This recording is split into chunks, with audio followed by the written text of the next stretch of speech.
So welcome to tonight's meeting of the Eastleigh Local Area Committee, which is being broadcast and recorded via Microsoft Teams Live. My name is Councillor Tina Campbell. I am chair of this committee and will be conducting the meeting tonight.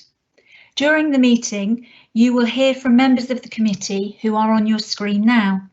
Also present are the officers from Eastleigh Borough Council, who are now shown on the screen.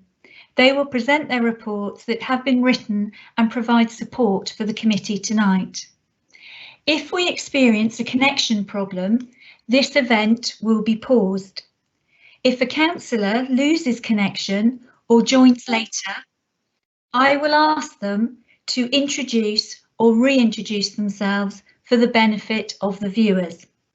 In the unlikely event of myself losing connection, the Vice Chair, Councillor Alex Bourne, will take over. We always welcome people to speak at this meeting, although this is a formal committee meeting of Eastleigh Borough Council and not a public meeting. Public participation during this virtual committee will be undertaken in a slightly different way. The members of the public that have registered to speak will be invited into the live event at the relevant agenda item and will be given a total of 3 minutes to speak. A verbal 30-second advance warning will be provided by the local area manager. People wishing to speak on an item on the agenda are able to do so before the debate starts. Once the debate has started, however, it is not possible to invite or receive comments from the floor. We want to be as inclusive as possible, but will not tolerate any disruptions to our meeting.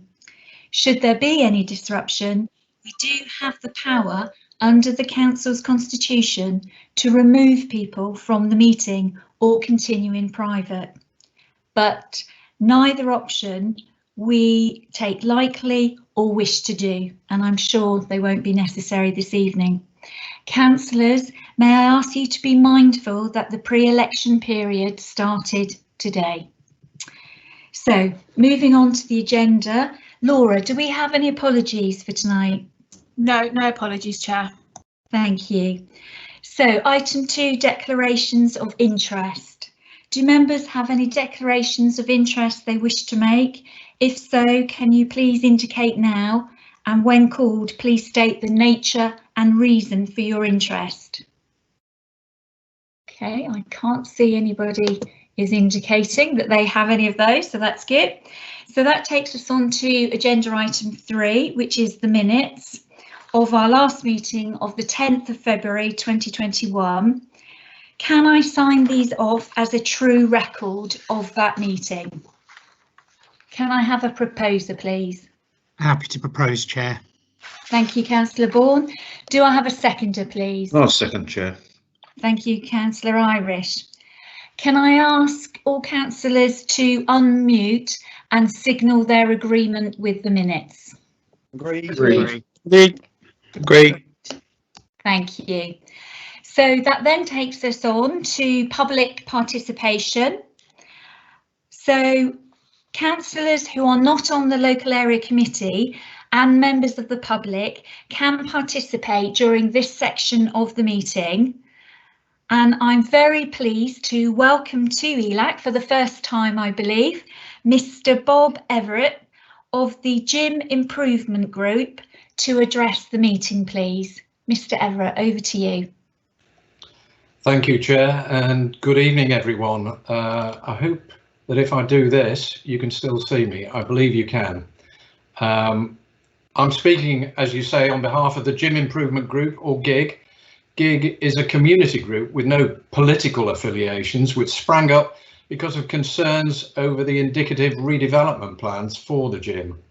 Concerns which the publication of your outline drawing for the parlour on Friday sadly seemed to confirm. The name parlour has not gone down well locally. I googled parlour and 2 of the first 5 entries were for massage parlours, and many others have picked up on the less than flattering connotations. We had been told that there wasn't a proposed design for the site. A couple of weeks later, We have a name, a drawing and proposals, I understand, for 19 flats. We'd heard the indicative plans for the site were for housing 3 stories high, with no parking provision either on or off street. The parlour appears to be just that.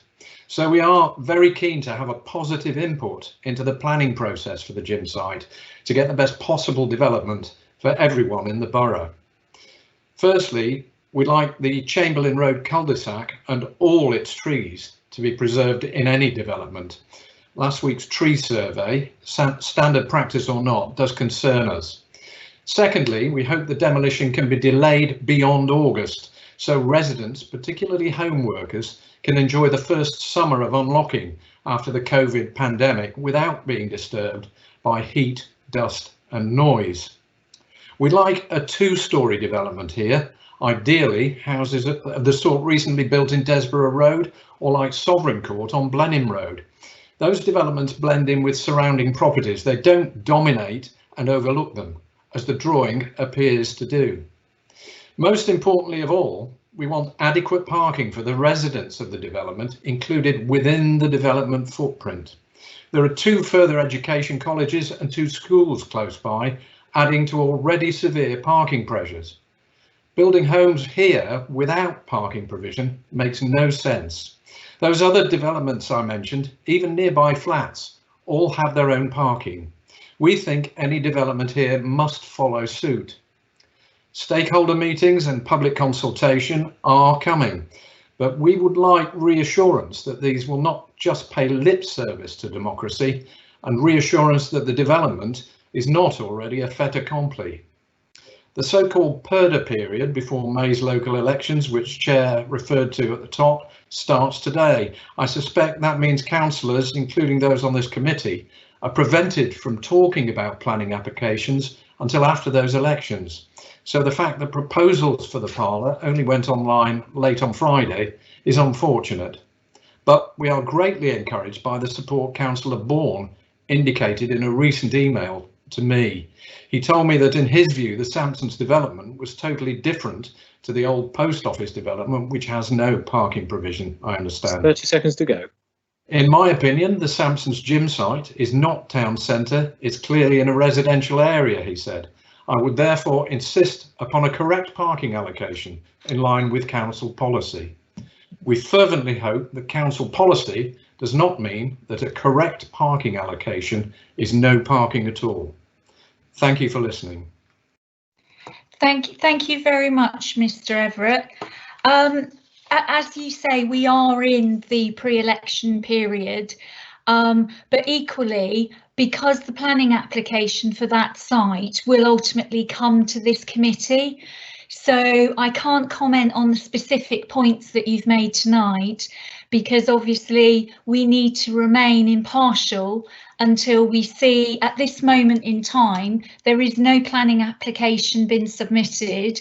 There is no actual design beyond, as you described yourself, an indicative drawing for the site.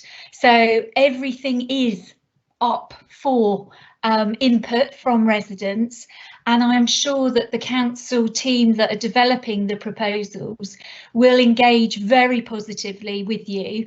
It is really positive to get engagement at such an early stage. So all I know with any absolute certainty is that it has been earmarked for housing development, including affordable housing.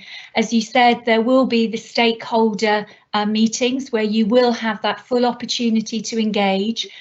After that, as I understand it, the design will be drawn up and a formal application will then go into the council. That will be followed by public consultation, so there will be a further opportunity for the public to contribute, and then that application ultimately will end up here at ELAC. And again, that meeting, as you're doing tonight, you know, it's a meeting which you, members of the public, will be able to attend, and you will have a further opportunity to address directly councillors, so they are very aware of how you feel about the proposed development at that very late stage. In terms of the name, I would imagine they were thinking of the dairy.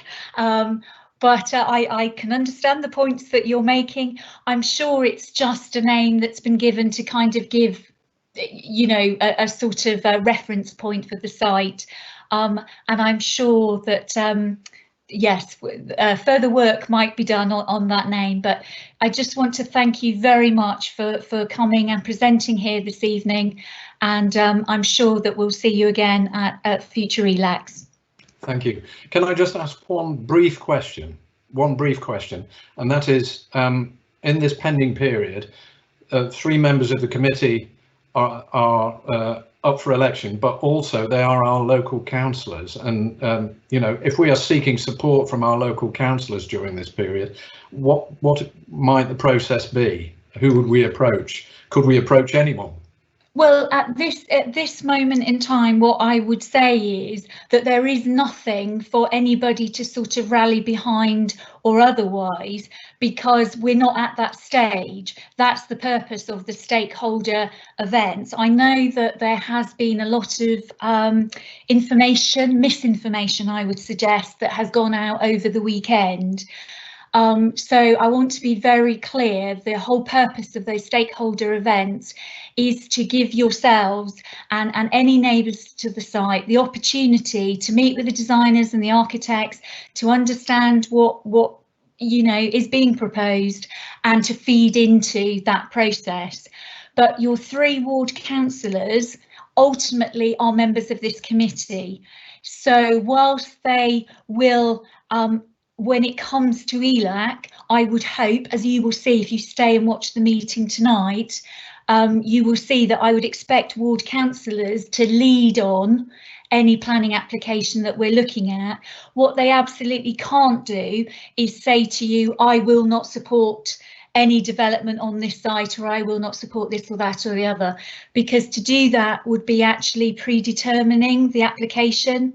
And at this moment in time, we have no application, as I say. So they certainly are the people to connect with, and I'm sure they will represent the views of Eastleigh South when it comes to this committee. But it's really important that we don't actually get ahead of ourselves on this one, and that we actually wait to see what is put forward, and then have that public engagement and give you the opportunity to feed into that process and let it just run its course. And then when it comes to committee and we have a firm proposal in front of us, then it will be for us to sort of check, does it, you know, accord with planning guidelines? And obviously we'll hear from all members of the public, and I'm sure you'll be there at that stage, letting us know what you think of the application. Do my best. Thank you very much for your time. Thank you very much. Bye-bye. Bye. So that then takes us on to, I'm really pleased to welcome Councillor Tidridge from Bishopstoke Local Area Committee. So welcome to ELAC. I think it's the first time you've appeared with us, Jim. It certainly is, thank you. And thank you very much. And thank you very much indeed, Councillor Campbell, for allowing me to speak tonight. I really appreciate it. I'd like to bring up the subject of the public toilets at the hub. For years now, the first impression of entering Eastleigh from the east is a derelict public toilet block.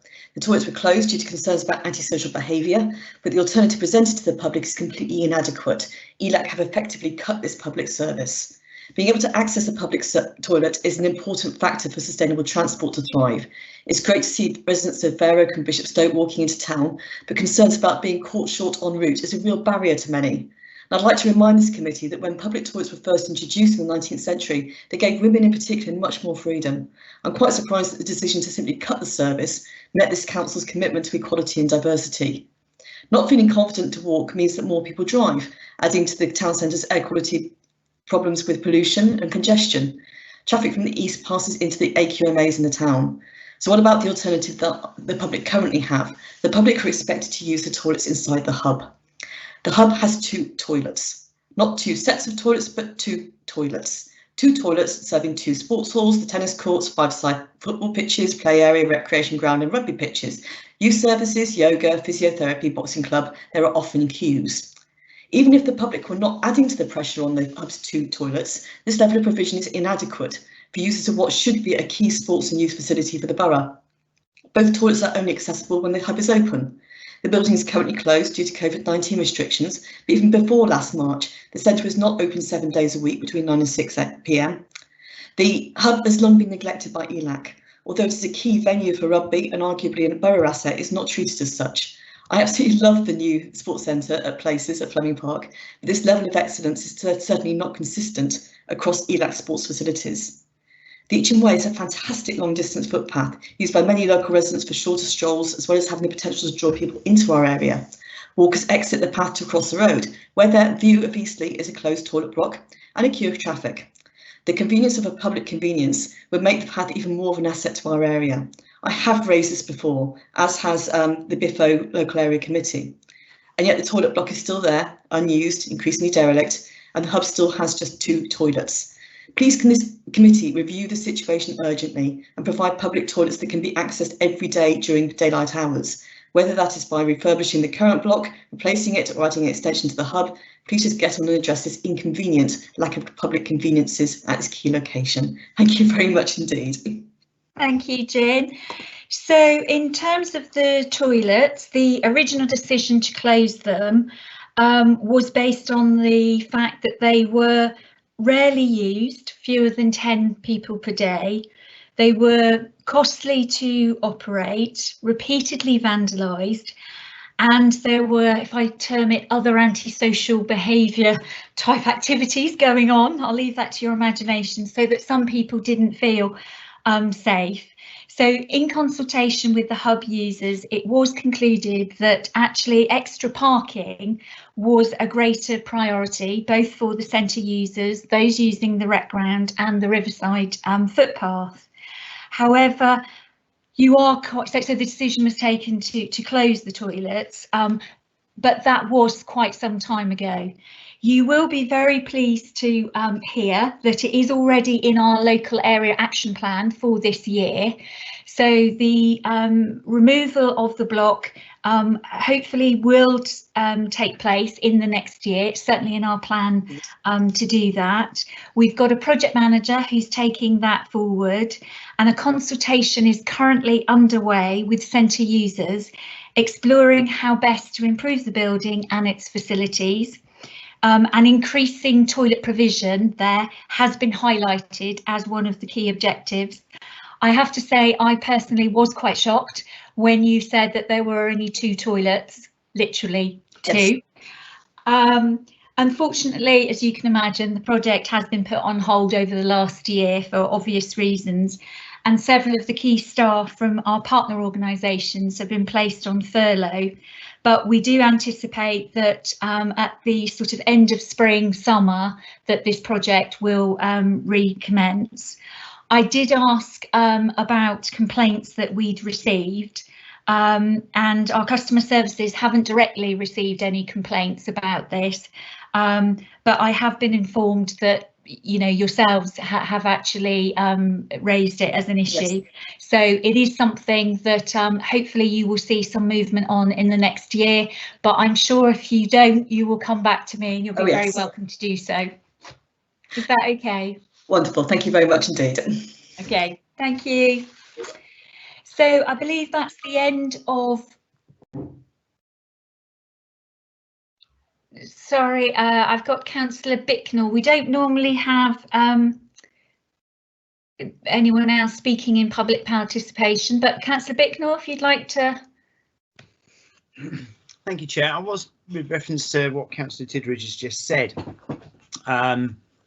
There are other options at the end of the day which have been explored and rejected, and that is the fact that the site is actually asset transferred to either the parish or Bishopstoke Parish or BIFO to actually run and look after.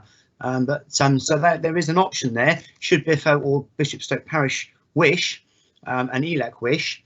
It's been looked at and talked about once and rejected. But possibly it's something that ELAC and yourself, Chair, and local area manager might want to discuss going forward. Indeed, thank you for that, Councillor Bicknell. Okay, so on to the Chair's report, item 5. So the first thing that I'd like to report on is the airport. Hopefully you are all aware that on Thursday, commencing at 10 AM, this committee will be determining the Southampton Airport planning application. The officer's recommendation is to permit the application subject to a number of conditions outlined in the report. Should ELAC be minded to go against officer advice and refuse the application, then the application will need to be referred to full council in accordance with Standing Orders 4-25F2, as this is a development with borough-wide significance. The next update concerns the election. So we are now in the pre-election period, formerly referred to as PERDA, for the election on the 6th of May. I'd like to wish all councillors standing in the election the very best of luck for their re-election. I'd also like to remind residents that if they are concerned about voting at a polling station this year due to the coronavirus, that they can apply for a postal vote. The form is available on the council's website, or you can ring the council and request a form. Completed forms need to be returned to the council by the 20th of April. Easing of lockdown and Eastleigh roadmap, subject of course to regular government reviews.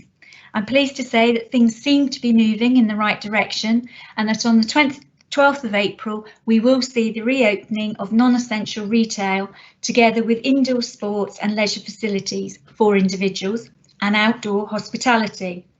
On the 17th of May, pubs and restaurants can open indoors, and leisure centres and gyms for classes and outdoor events.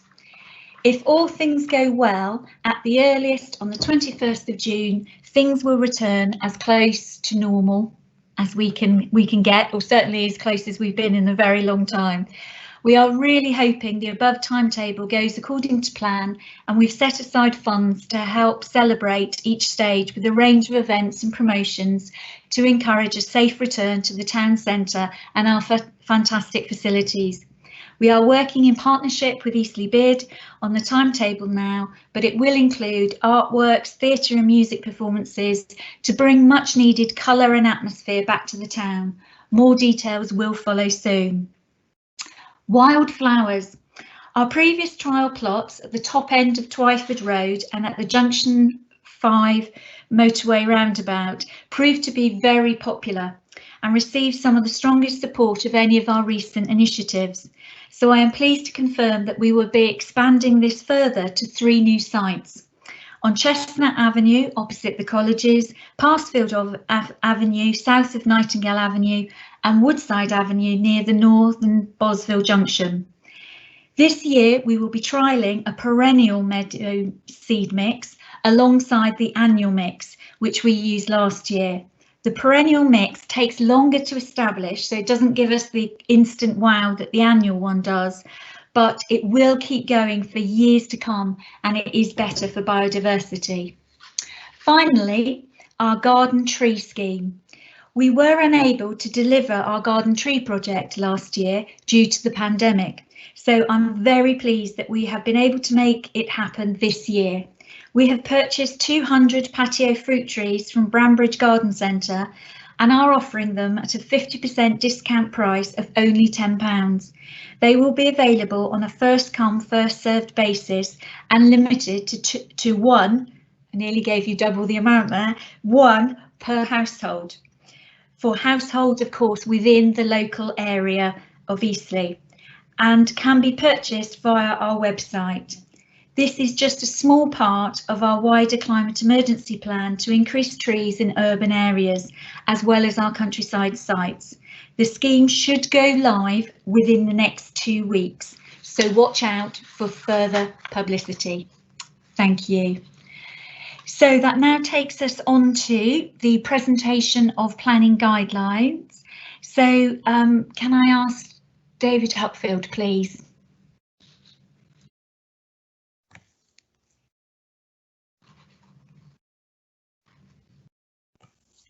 You can. I'm just waiting for the to go live on screen. David is not currently sharing anything. Okay, I'll just share my screen. Thank you, Chair, and good evening, everybody. I'm David Huckfield, Senior Planning Officer for Eastleigh Borough Council. I'll just share my screen.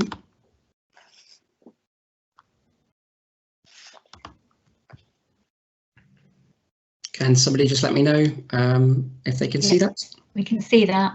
Excellent, thank you. So this is a brief presentation just to explain how planning applications are considered and determined. Planning proposals must be considered on planning grounds, and the committee must determine proposals in line with the development plan unless material considerations indicate otherwise. The development plan is formed of the saved policies of the adopted Eastleigh Borough Local Plan Review 2001 to 2011 and the Hampshire Minerals and Waste Plan 2013.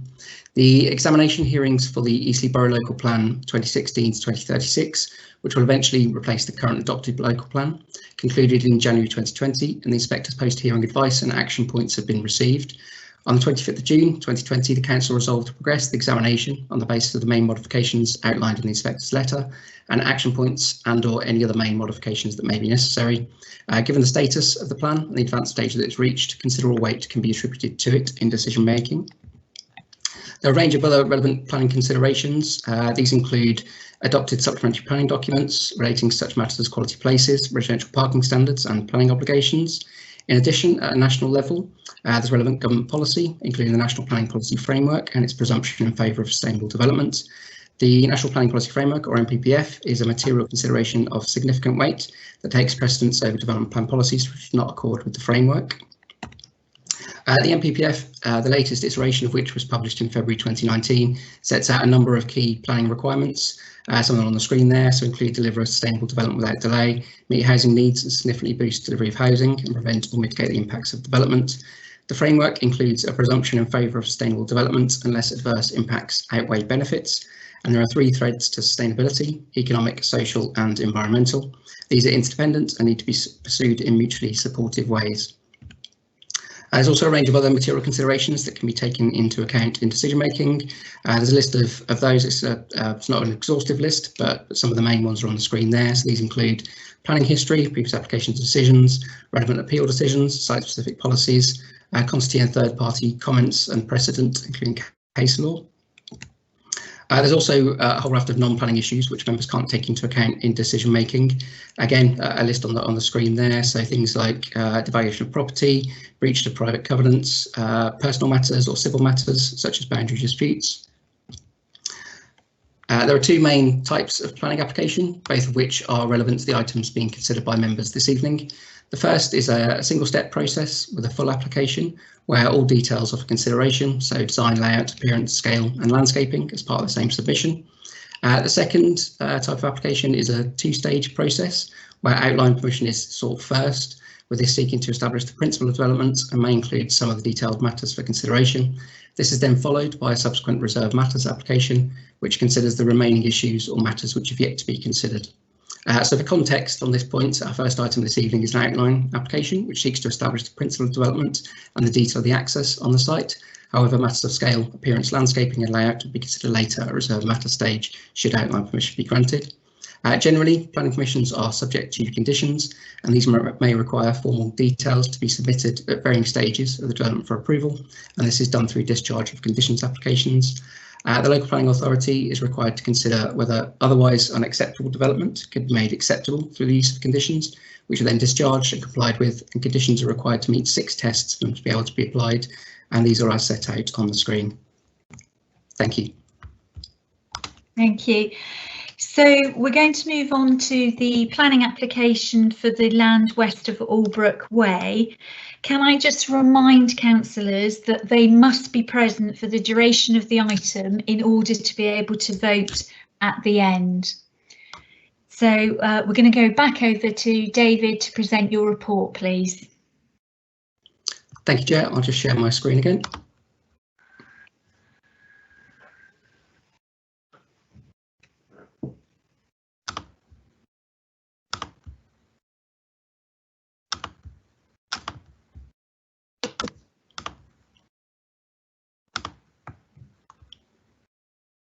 Can you see that? Yep. Okay, thank you. So agenda item 7 is an outline planning application for land west of Albrook Way off Knoll Hill in Eastleigh. This seeks outline approval for the construction of up to 53 dwellings with associated landscaping, infrastructure and access from Knoll Hill. All matters are reserved for later consideration except for access, which is being considered as a detailed matter as part of this application. So this is the application site. You can see here outlined in red. It's an irregular shaped parcel of land extending to approximately 4.2 hectares in size, and it lies to the north of Knoll Hill and to the west of Albrook Way, which connects on to junction 12 of the M3 to the north. The area includes a large detached residential property, Westfield House, within its central section, which is excluded from the application site boundary. There's a public right-of-way which runs through the site, which you can just about see here, which links Knoll Hill onwards to Boyett Lane to the north, with a high pressure water main also being present, with this running roughly aligned with the public right-of-way. Here is an aerial photograph for further context. You can see Westfield House in the centre of the image, with the site otherwise being devoid of development, aside from a small cluster of equestrian buildings at its southern end. The site's predominantly used as paddocks for horses and is presently accessed from Knoll Hill to the south, close to that cluster of equestrian buildings.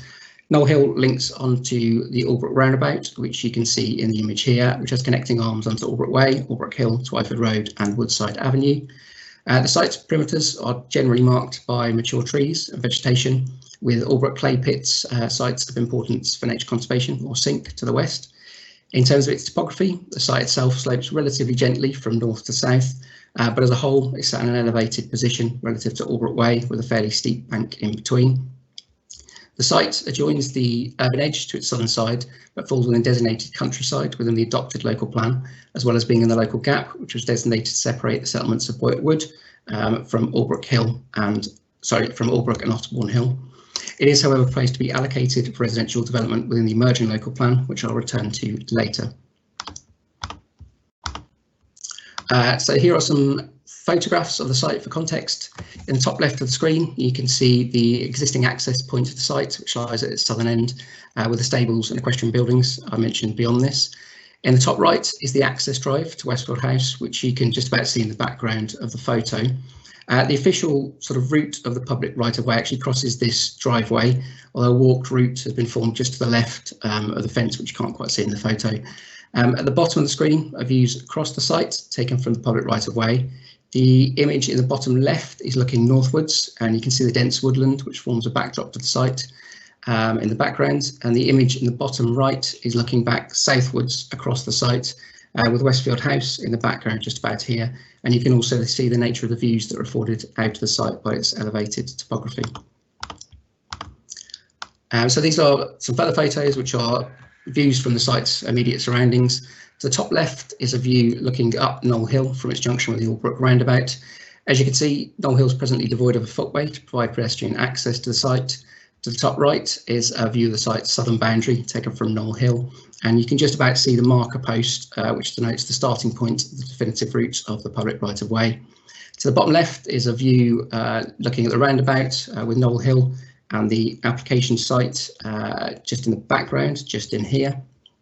And to the bottom right is a view from Albrook Way looking towards the site, and you can see the vegetated bank which separates the two, along with some of the boundary vegetation along the eastern perimeter of the site. And the top of Westfield House is just about visible in this image. So before we move on to the proposals, there's just a few updates to the report as published. So the recommendation references the need for an updated indicative layout showing the definitive route to the right-of-way. This has now been received, along with updated parameter plans to correspond with this. Conditions 1 and 4, which reference these drawings, will therefore need to be updated with the revised plan numbers. Additional consultation responses have also been received from Environmental Health and Natural England. Environmental Health have requested some clarification on the updated noise report that was provided as part of the application process, and Natural England have asked for some further information in respect to the issue of sediment loading in the River Itchen and how this may be impacted by the proposals. So turning to the proposals in terms of the principle of development of the site, first of all, as I mentioned, within the Council's current adopted local plan, the site lies within designated countryside and forms part of the local gap, which separates the settlements of Boyett Wood with Albrook and Otterbourne Hill. The proposals which are for major residential development are therefore contrary to the development plan, in particular, safe policies 1CO and 3CO, and as such, for planning permission to be granted, there have to be material considerations which weigh sufficiently in favour of the proposals to justify the granting of permission. In this respect, the site is proposed to be allocated for residential development in the emerging Eastleigh Borough local plan for approximately 45 units under policy AL2. This would see the site following the realigned urban edge, as shown in the extract from the proposals map on the right-hand side of the screen, and it therefore no longer be within countryside or the gap. As said within the planning guidelines presentation, given the advanced stage the plan has reached, considerable weight can be afforded to the emerging plan, and in light of the inspector not requesting any changes to this particular policy following the local plan hearings, it's considered that the draft allocation is a material consideration of significant weight in the determination of the application. The development, however, still needs to be acceptable in terms of its range of environmental, social and economic impacts. So turning to what is proposed, so I said the application is in outline form and therefore is seeking to establish the principle of development and set parameters for how the site can be developed. This is a parameter plan which has been submitted in that regard and seeks to establish, as I say, the core principles for the development having regard to the site's constraints. This shows an area of open space at the southern end of the site with the site's green borders to be retained, which includes the woodland and scrubland areas to the north, as well as the woodland to the west, which will be brought into a woodland management plan as part of the proposals to enhance it for biodiversity. The developed areas are shown in light brown, with this being where the houses and associated internal roads, etc. situated, with the site being dissected by green routes, including a core pedestrianised route, tree-lined route through the centre of the site. Access to the site would be at southern end, which you can see denoted by the orange arrow just in here, through a widened and improved access point, and the right of way would also be retained. You can see the route of this by the dotted orange line, with its definitive sort of route at the start, just about visible across Westfield House driveway, and connecting links would be provided onto the right of way as part of the proposals. So these parameters translate into an indicative layout, which you can see on the screen now. Just to be clear, members aren't considering the exact detail of this layout, as this is an outline application and the layout is not for approval at this stage. However, it is necessary for the proposals to demonstrate that the site has capacity to accommodate the number of units which are proposed, this being up to 53 dwellings in this case, including 19 units or 35% affordable housing, and as such an indicative layout has been submitted. As you can see, the development would have an impact on the character of the site, with it changing from a green field to urban development, and there would be a degree of impact on the existing gap as defined in the adopted local plan in terms of its physical reduction, and also for pedestrians moving between Boyett Wood and Albrook along the public right of way. However, these impacts, as demonstrated in the submitted landscape impact assessment, will be relatively localised and are largely limited to this section of the public footpath. They also need to be considered in the context of the proposed allocation for the site for residential development within the emerging local plan. You can see more clearly on this plan the open space south of the site and the green borders, the development's boundaries, which I mentioned previously, which includes the necessary buffering to the public water main to the west of the site, which you can see denoted by the blue cross-hatched strip along the western side. These green buffers would be supplemented by additional tree planting, including on the east to west routes through the site, to help integrate the development into the wider landscape, as well as allowing for the retention of some of the existing views out of the site to the east from the public right of way that we saw in the earlier photographs. And no objection has been raised to the proposals by the council's landscape officer. The layout shows the proposed access point leading onto a primary spine road to the eastern side of the site, with the development being set principally in perimeter blocks and served by secondary streets within small cul-de-sacs or short sections of private drives. Properties would be predominantly 2 stories in height, except for a cluster of 3 single-storey bungalows to the north, just in here, which to limit the impacts of the development on its wider surroundings, given that this is the highest part of the site. Parking would be predominantly on plot and provided by driveways, garages or frontage parking, with the quantum being in accordance with the council's standards. To the east, which is the part of the site which is subject to the highest noise levels due to the proximity to Albrook Way, the layout of properties has been revised during the course of the application process in order to demonstrate that a more defensive acoustic design could be provided at reserved matter stage. This was following on from initial comments from the Council Environmental Health Officer, and subject to the further clarification requested by the EHO on the updated noise assessment which has been submitted, it's considered that appropriate levels of amenity could be provided for future residents, and the council standards can also be met in terms of garden sizes and distances between properties. The immediacy of existing residents, including Westfield House, would also be suitably respected. Surface water drainage would be provided through a combined infiltration and attenuation based scheme with a controlled discharge to the public surface water sewer to the south. You can see some of the drainage features on the plan with swales to the east, just in here, and the infiltration ponds to the south. Southern Water and Hampshire County Council, as the lead local flood authority, have raised no objection to the proposed arrangements, and the system's been designed to incorporate 3 forms of filtration in line with the council's ecological requirements, although Natural England have requested a bit of further detail, as I said earlier on. The open space area doesn't include the provision of a play area in this case, which would generally be a requirement for a scheme of over 45 units. However, the applicant has agreed to contribute towards the enhancement of existing nearby off-site play facilities within Albrook, and improved infrastructure will also be provided or funded as part of the proposals to provide connecting links to these, with this including a control crossing over Twyford Road, which I'll return to shortly. So turning to the site access, this is a detailed matter for consideration as part of the application. On the screen is the plan for the access, which would upgrade the existing access point, which is shown in the photo on the right. The access would be a simple priority junction with vehicle tracking having been provided, which shows vehicle movements in and out of the site are achievable, and adequate sight lines can also be provided. No objection has been received from the Highway Authority, with the works to be subject to a Section 278 Highways Agreement. The access works do require a limited amount of tree removal, 4 trees in total. However, no objection has been raised by the council's tree officer, with these being relatively small specimens and their loss not being considered to be significant in the wider context. So turning to those pedestrian improvement works in terms of pedestrian connectivity, as we saw in the photographs earlier, Knoll Hill is currently devoid of a pedestrian footway. It's also presently subject to a 40-mile-an-hour speed limit. As such, as part of the proposals, the speed limit would be reduced to 30 miles an hour on Knoll Hill, and a connecting 2-metre wide pedestrian footway would be provided along its western side. Just a note to say that the drawing's been reorientated slightly for ease of reference on the screen, so this is actually the western side that the footway would be provided along. This will provide a connection to the existing footway network on Woodside Avenue, with a further section of footway to be provided just in here on the southern side of Woodside Avenue, which would connect to the existing bus stop, which is situated here and is presently just sat on the verge. There's already drop curbs and tactile paving and a central refuge to allow the crossing of Woodside Avenue. However, there is presently no crossing facility at this end of Twyford Road.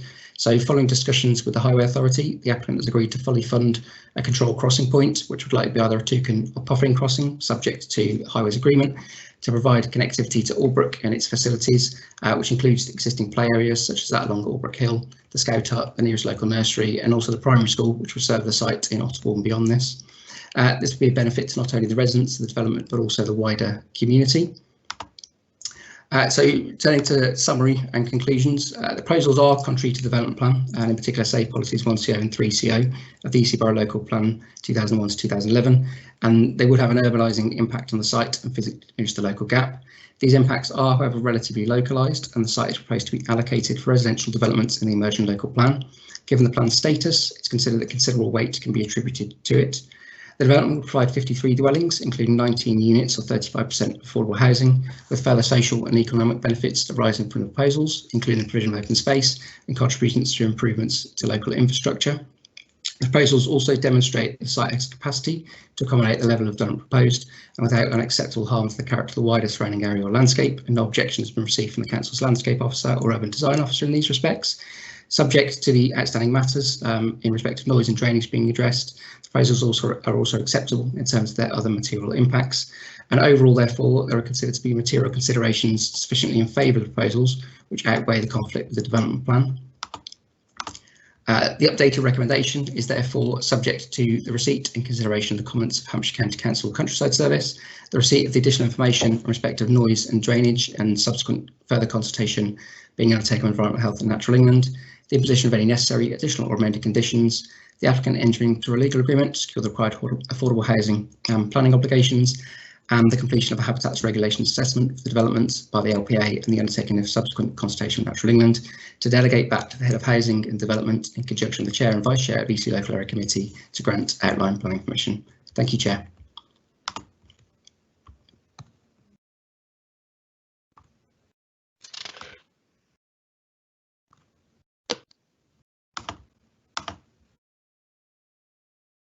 You're muted, Chair.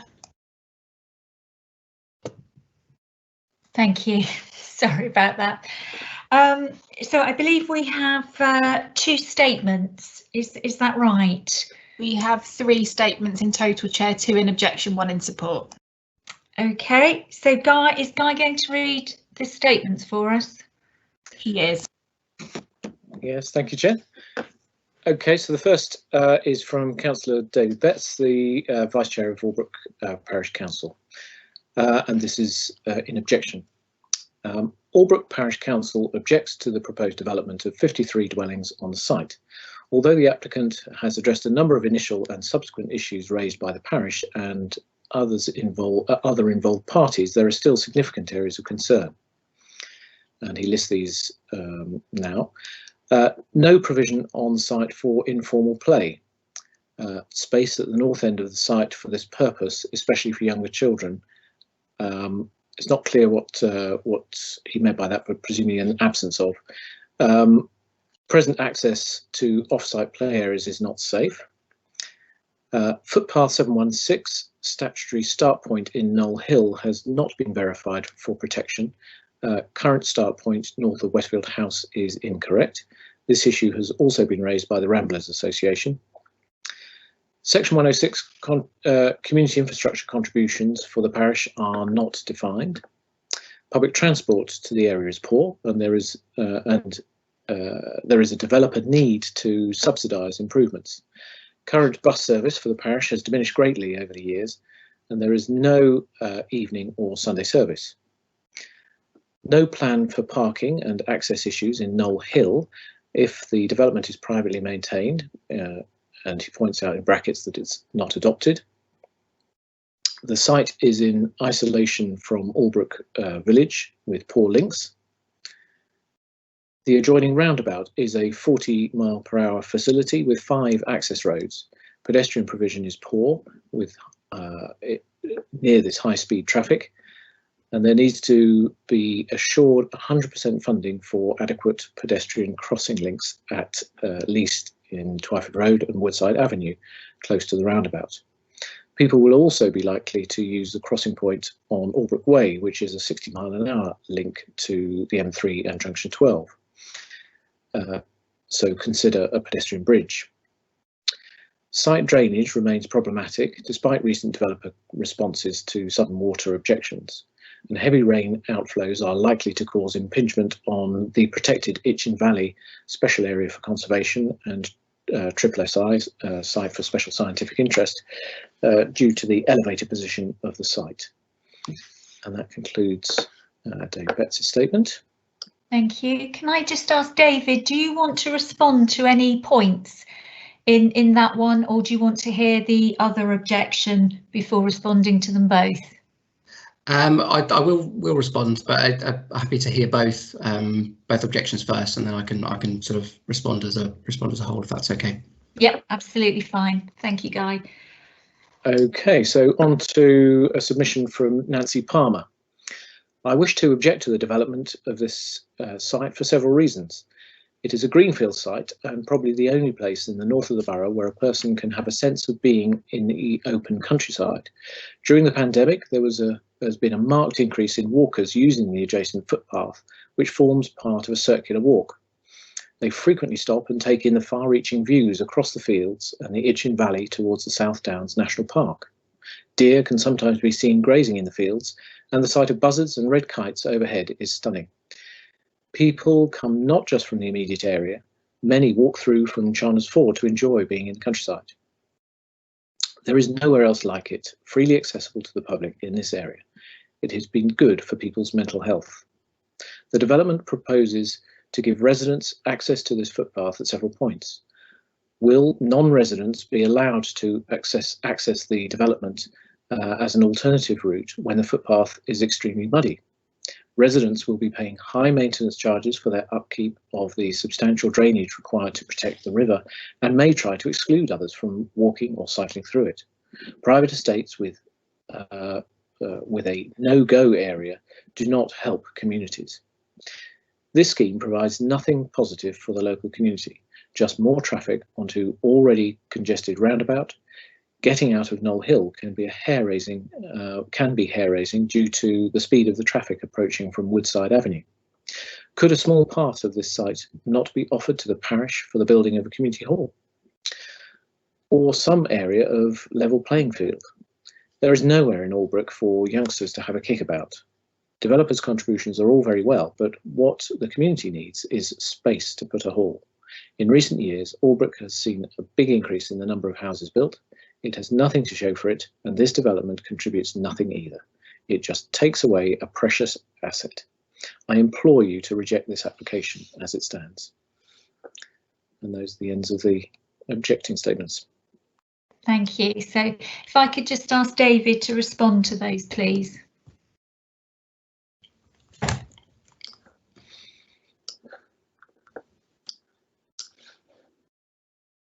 Thank you, Chair. So in terms of the public right of way, first of all, the definitive route, as I said in the presentation, is proposed to be reinstated as shown in the updated indicative layout. With regards to its surfacing and walking along it, it can be very muddy at certain times, certainly. The applicant has agreed to the principle of contributing to its upgrading. However, we do need input from Hampshire Countryside Service, who are the responsible body for the public rights of way, to be able to consider what may be required and justify this, despite a number of consultations during the application process being sent to them. We're yet to receive a formal response, so this is still awaited as reflected in the recommendation for the application. Links would have been provided onto this, and permeability would be available, including to existing residents through the site itself. For the speed limit on Knoll Hill, as I said in the presentation, the proposals would see this reduced from 40 miles an hour to 30 miles an hour, and a traffic regulation order would be secured by the Section 106 in relation to this. Parking, the indicative layout shows that the council standards could be met on site for residents and visitors. In terms of connectivity to sort of Albrook, again, as set out in the presentation, the scheme proposes a footway along Knoll Hill, as well as additional provision on Woodside Avenue, and would fully fund a controlled crossing point on Twyford Road, which would be secured through the Section 106. There are already drop curbs, tactile paving and central refuge on Woodside Avenue, and the Highway Authority have not requested any changes or an upgrade to this. A pedestrian footbridge over Albrook Way may well be desirable, but this would likely be subject to substantial costs well above and beyond what would be justifiable as part of this application. In terms of contributions to infrastructure, in addition to the crossing provision, the scheme would also contribute to upgrades to the nearest bus stops, including shelters and real-time information, provide 35% affordable housing, there'd be contributions to health, contributions towards off-site open space improvements in the locality, and community infrastructure contributions as well, which are being sought in part to contribute towards a new community centre in Albrook. In terms of drainage, which was mentioned, Southern Water and Hampshire County Council have raised no objection to the proposals as said in the presentation, and whilst Natural England have requested further information, this isn't related to flow rates or potential for flooding, but is just seeking clarity in regards to the matter of sediment loading in the Itchen, is therefore more of a filtration issue. Work's been ongoing on this matter, and it's recognised in the recommendation that the granting approval will be subject to this being suitably addressed. The other ecological impacts proposals have also been addressed, and mitigation enhancements will be provided and secured by conditions, and no objections been raised by the council's ecologist. In terms of the play area, finally, as I said in the presentation, there wouldn't be provision on site which would generally be sought for development over 45 units. The scheme does modestly exceed this at 53 dwellings. However, in this case, and having regard to the site constraints, it's considered reasonable for contributions to be sought for enhancements to existing nearby facilities and for improved pedestrian links to be provided to this, which are proposed as part of the scheme, as I said earlier. There's a sort of general move within the council towards enhancing existing larger and better equipped play areas if these are within reasonable walking distance already, rather than providing small sort of disparate pockets of play with potentially more limited equipment, which kind of the number of units on site in this case you may likely end up with. There is a play area relatively close along Albrook Hill, which is about 350 metre walk away and has space to be expanded, and seeking contributions towards improving this further is considered to allow for a better overall offering for the wider community in this particular instance. And the pedestrian infrastructure provisions I previously mentioned would provide connectivity to this, and the Highway Authority haven't raised any objections on highway or pedestrian safety grounds in relation to this. Thank you. Okay, thank you. And then I believe we have a statement on behalf of the developer. Guy, can I ask you to read that one, please? Thank you, Chair. Yes, this is a statement from Jim Tarzi of the Pegasus Group for the applicant, Cranberry Estates Limited. This outline planning application is for the landowners of the site and was submitted in November 2019 on the back of the site initially being identified as a draft allocation in the emerging Eastleigh Borough local plan under policy AL2. While submitted in outline form with only access from Knoll Hill as a detailed matter, the application is supported by the indicative site layout to demonstrate the scale of the development that can be achieved on the site. The scheme has evolved through discussions with various statutory consultees and having regard to known constraints in relation to the existing water main, protected trees, ground conditions and noise from passing traffic on Albrook Way. These have all influenced the number and the layout of the 53 houses proposed. The scheme has also worked closely with the owners of Westfield House to preserve the amenity of this dwelling and its occupants. The submission of the application waited for the emerging local plan to progress in its process towards adoption, such that it could be afforded significant weight in the determination of the application. This is now the case following the local plan examination by the inspector and the publication of the modifications to the plan, which have confirmed that the site remains allocated for housing. The proposed scale of development, 53 dwellings, as reflected by the indicative site layout, which needs to be substantially accorded with through submission of reserved matters applications, achieves an appropriate density of 29.4 dwellings per hectare, which is less than the generally sought minimum density of 30 dwellings per hectare, but which is seen to adequately reflect the woodland setting of the site and its relationship to the surrounding area. The indicative site layout drawing, which supports the outline application, shows how the site can be suitably laid out to deliver the required number and mix of houses, including 3 bungalows, all with appropriately sized gardens and levels of car parking, as well as on-site open space included, together with necessary buffers with adjacent woodland and on-site drainage attenuation. The scheme seeks to enhance its connectivity with the local social infrastructure that it relies upon, with new footpath connections down Knoll Hill and along Woodside Avenue towards the closest bus stop, as well as financially contributing to the new pedestrian crossing on Twyford Road to enable safe access to a local equipped play area on Albrook Hill. The scheme delivers a package of benefits, notably the delivery of policy-compliant level of affordable housing, 35%, equating to 19 units, as well as agreed contributions towards local healthcare, community infrastructure, and nitrate mitigation. The pre-commencement planning conditions, as well as the pre-occupation conditions and Section 106 obligations package, are agreed between the applicant and the planning authority, and it is on this basis that the conditional planning permission be granted. Can be granted, I beg your pardon. And that's that.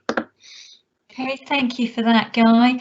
So I'm now going to open it up to members for questions. Can I particularly ask the councillors for Eastleigh North, perhaps if we can have any questions you might have first, please? I'm happy for Sarah to go first if she wants to. No, you go, Dan, because Okay. I don't have any questions. I just have debate. Yeah, I mean, I really want to go to this issue about the facilities that are considered to be nearby. I'd just like, David, to just confirm what they are in terms of the report, because I know that Albrook Hill play area is clearly being considered as one, which is a bit disappointing because we did have a meeting between the developer officers, the ELAC councillors and representatives of the parish. And representatives of the parish did clearly express the view of residents that Albrook Play Area is not suitable for children from this site. You know, children from this site will have to cross 2 dangerous roads. Admittedly, it's been proposed that there'll be a crossing point at Twyford, but that is just one road of the, you know, the 2 dangerous roads that they would have to cross. And it's just not, you know, it's just not credible that that is an area that youngsters are going to be able to go and use on their own. So parents will have to take them. Arguably, it's a dangerous set of roads for many adults unless they're able-bodied. So I'd like to know which facilities exactly are being considered, because also in terms of shops, you know, in this development, if you live in this development, the closest shop you can go to for basic convenience items would be the Tesco at the petrol station in Twyford Road, where even as an able-bodied person, that's 15-minute journey there. So given the time that you're going to be in the shop, it's about 40-45 minutes potentially, even for an able-bodied person. It's, you know, you could argue that it's not a reasonable distance for somebody who might have a disability. So could David just tell me exactly what facilities are considered to be nearby to this development? Thanks.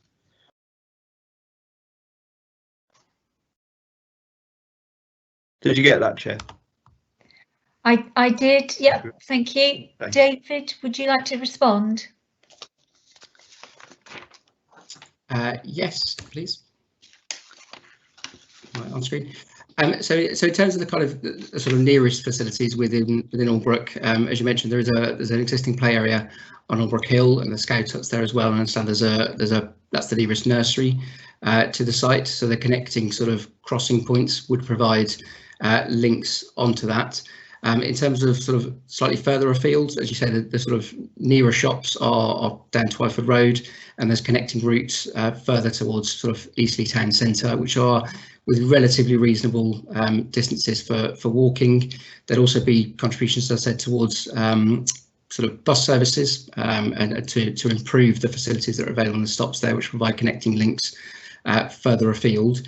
In terms of the general sustainability of the site and its sort of proximity to the settlement and therefore the sort of wider shops and facilities that are available.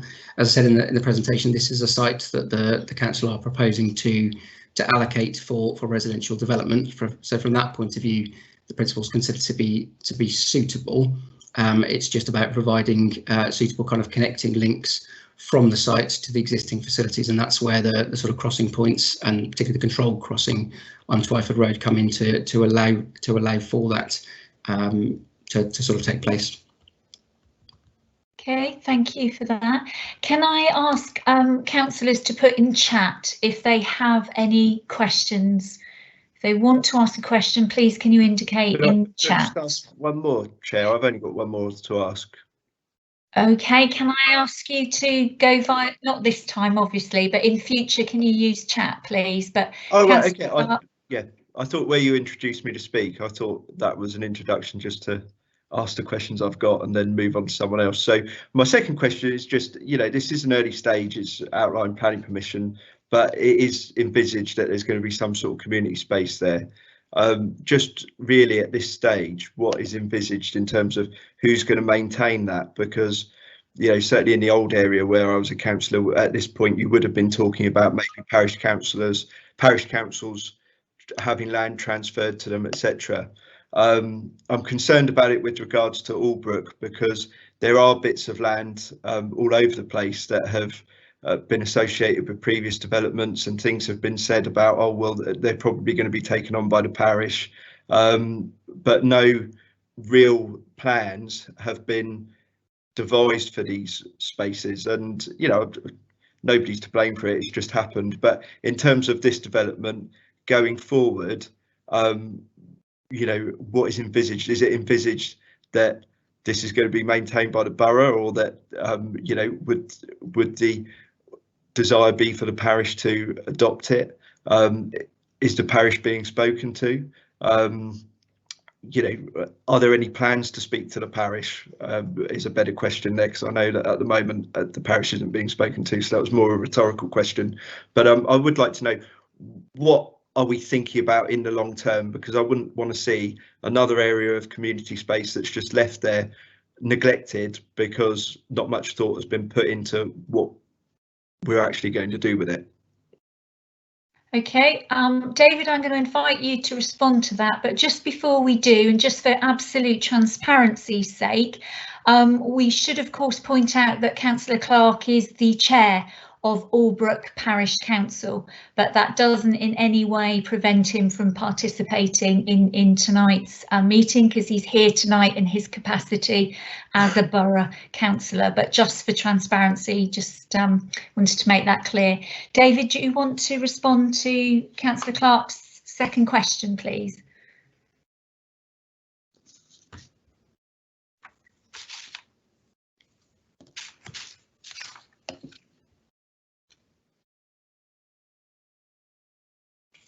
Yes, am I live?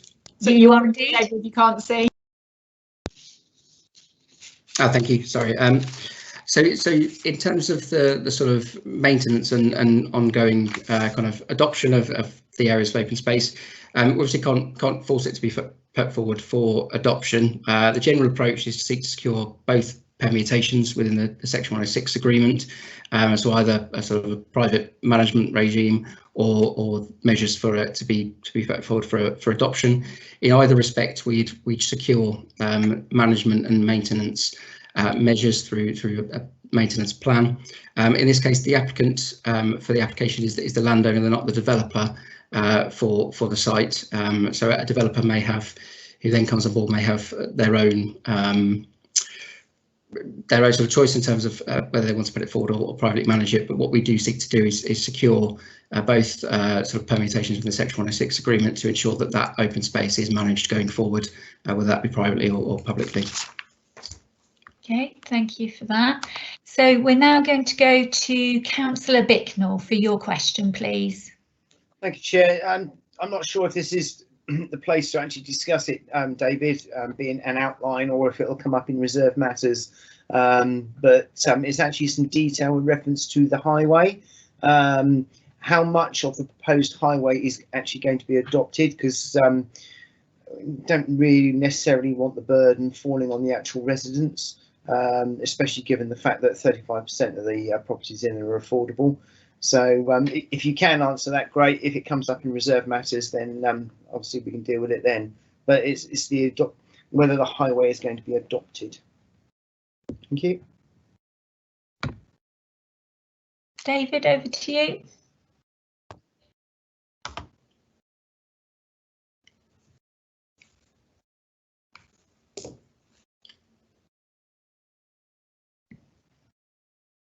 Yep, you're now live.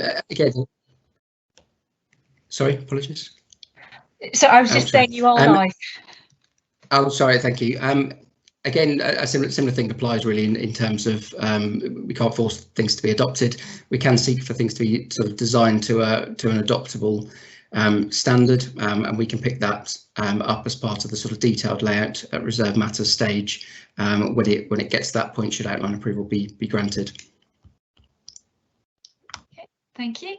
So we're now going to go to Councillor Bourne for your question or questions, please. Thank you, Chair. Questions have been raised around providing land for a community building and that there's no land in the area for kickabouts. So I don't know if there's any land earmarked by the council for the community building that I know that money is being raised towards. And also obviously we've got maps here, but the area on the east of Pitmore Road, the big green area there with the park in the top corner, who owns that land, and is it, is that public open space? Thank you. Okay, David, back to you.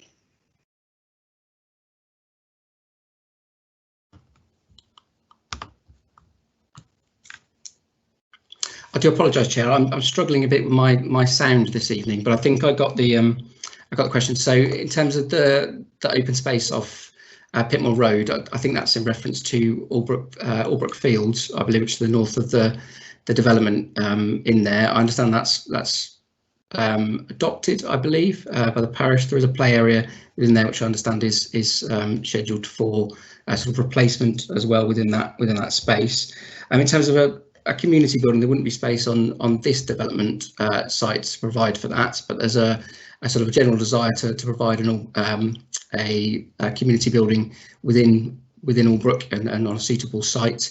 I think actually in the one of the subsequent items on the agenda, there is a suggestion of allocating developer contributions towards that project in order to be able to provide that within Albrook and within a suitable location. Okay, thank you. Councillor Irish, you have a question.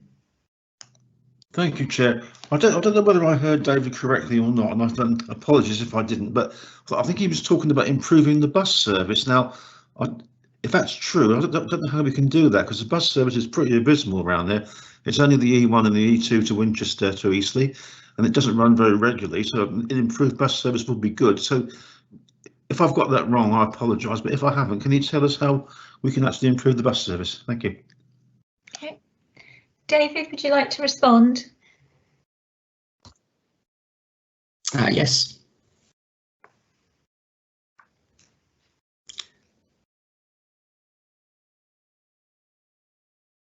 You're live now, David. So the contributions would. Thank you. So the contributions would be for improvements to the bus infrastructure.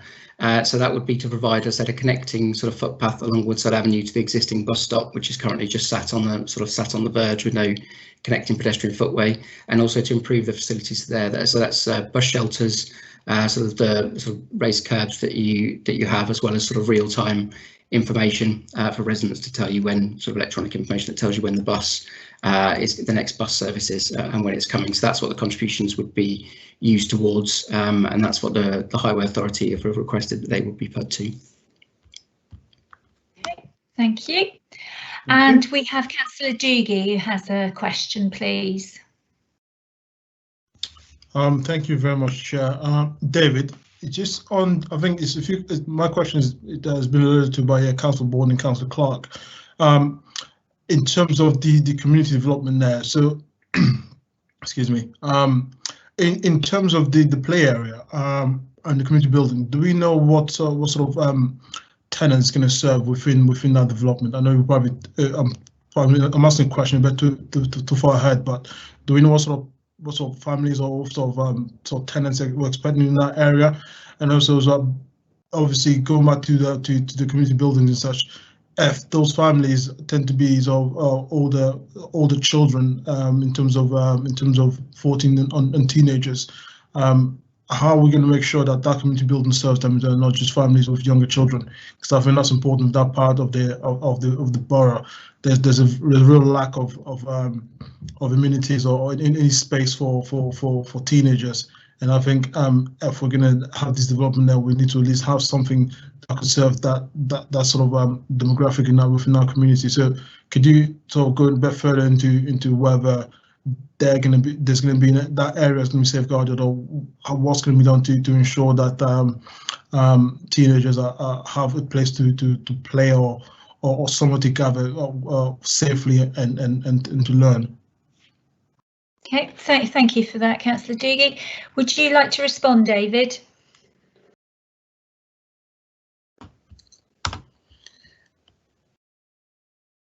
Yes.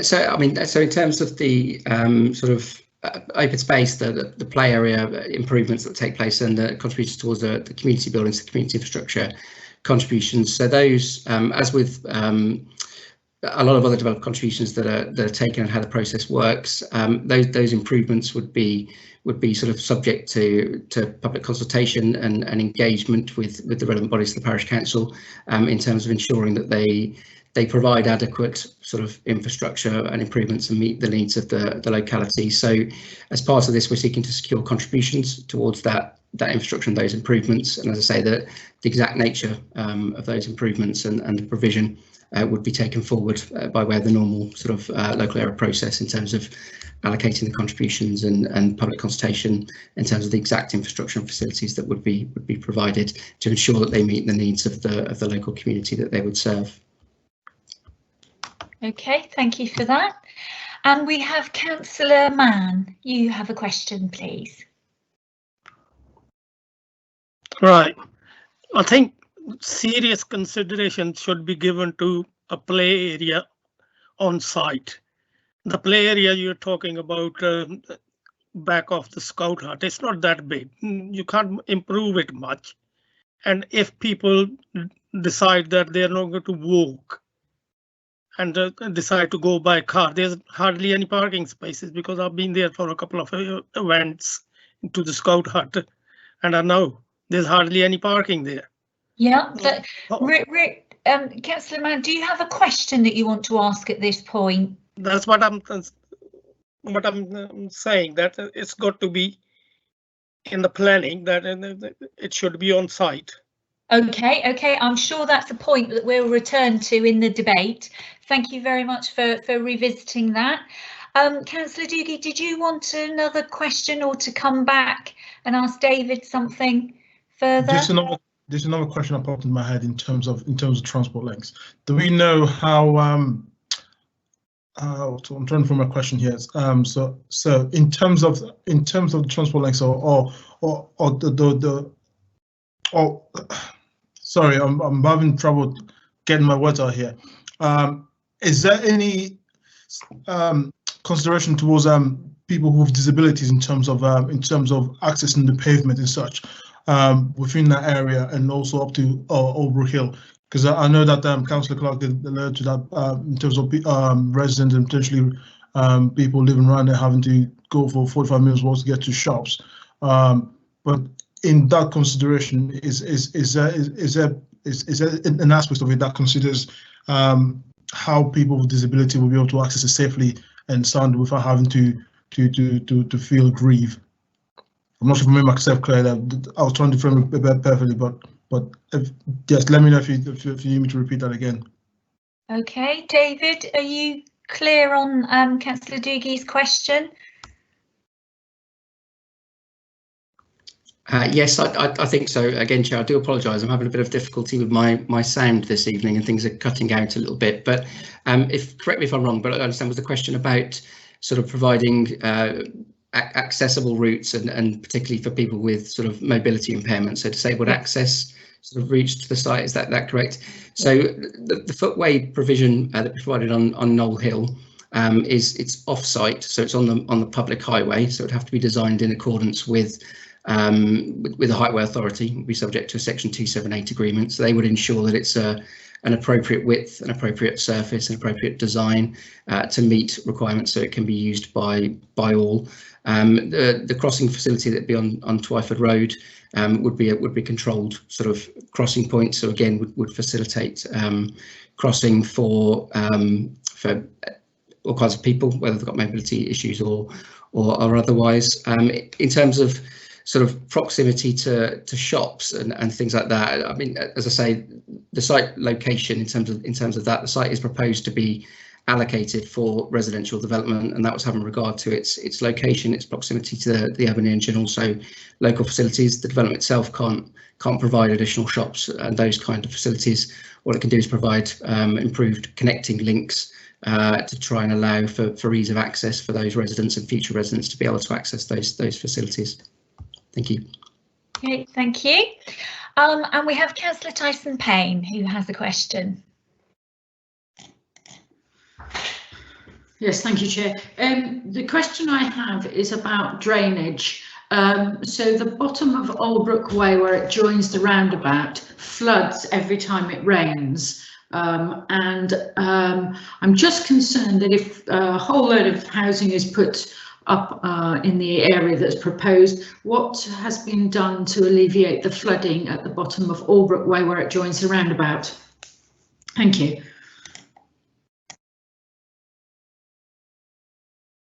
David, over to you. Thank you.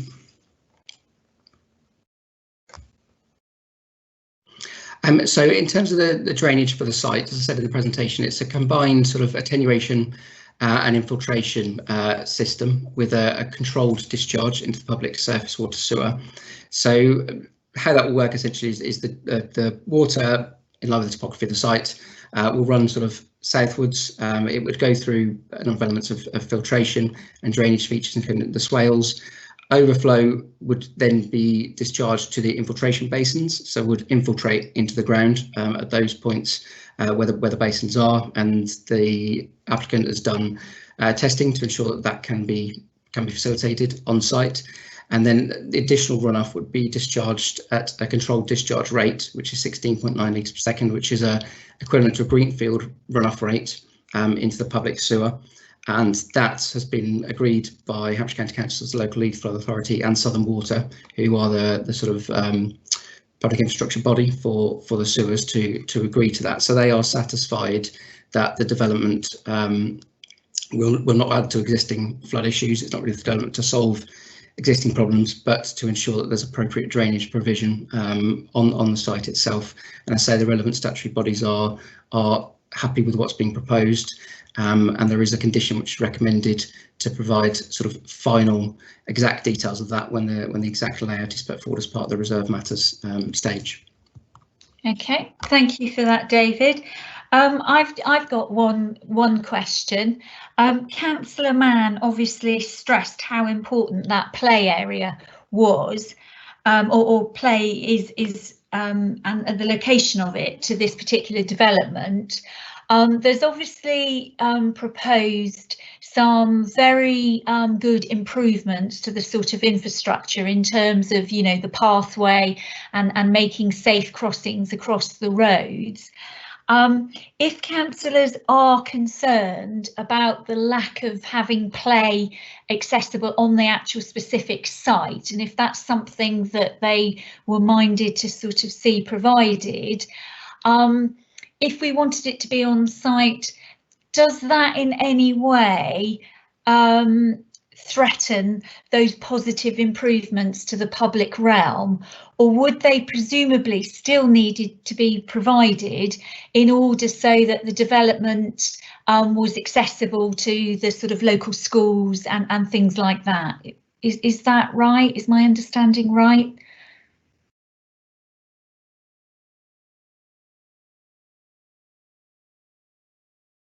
Are you there, David? For the live square.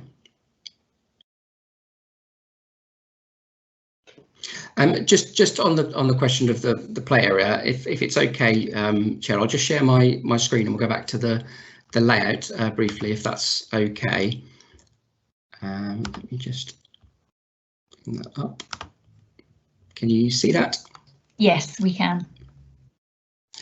So in terms of the kind of wider considerations with the site layout proposals and the sort of constraints in terms of providing play on site. So as I said, the kind of core area of open space is at the southern end of the site. It's provided there because it's the sort of lowest point. You've got the drainage features which will need to be in here because of the sort of topography of the land, and it makes sense to provide a sort of open space buffer around them. There isn't space within that area to meet the requirements for a play area, so you need 400 square metres and it needs to be 30 metres from the nearest property. So whilst the overall open space is of a sufficient size, there isn't the space for the play area to be provided. If members wanted to see it sort of provided on site, it would require changes to the layout. So potentially you may have to look at sort of revising the layout in here, potentially deleting these units. You would then end up with a play area provided in this part of the site, which is not particularly well overlooked. There'd be no natural surveillance to it. You haven't got properties looking onto that area of open space, which is not particularly desirable to have a play area that's not subject to any natural surveillance. It potentially encourages antisocial behaviour and things like that, etc. In terms of the sort of northern area, which I think was mentioned earlier, some of this land is kind of scrubland and woodland, which is in there. So whilst it's in the red line, it's proposed to be retained and enhanced for biodiversity. So there'll be some retention of scrubland and also wildflower sort of meadow planting that will go in there additionally, which is part of the ecological mitigation. So again, you need to sort of look at adjusting or altering the layout in order to be able to provide a player on site. So given the sort of constraints of the site and that it is only moderately beyond the threshold which we generally seek an on-site play area, so that's 45 units, it's 53 in this case, and taking account of those considerations, we considered it was preferable to provide a contribution towards improving existing infrastructure, which could have enhanced facilities rather than just a sort of a smaller, more limited area of play on this site, which would improve the sort of general offering for the wider community. In terms of the question of the connecting links, as I say, one of the reasons we've sought them, and the Highway Authority have sought them as part of the proposals, is to provide a connection to that existing play area, because one isn't being provided on site. The infrastructure also provides links to other facilities. So the nearest school for primary school children would be that would serve this development. The Education Authority have confirmed is sort of Otterbourne Church of England Primary School. So there would need to be a route to walk to that. So those crossing facilities would also be required for that purpose, as well as to reach other infrastructures, things like the sort of scout hut and the nursery that are on site. But the consideration of the connectivity to the player is part of that overall consideration as to why that infrastructure is required. Okay, thank you for that. That prompted Councillor Tyson-Payne to want to ask another question. So this is an odd question. Has anybody actually tried to walk that distance with two children to a play area? It is not possible.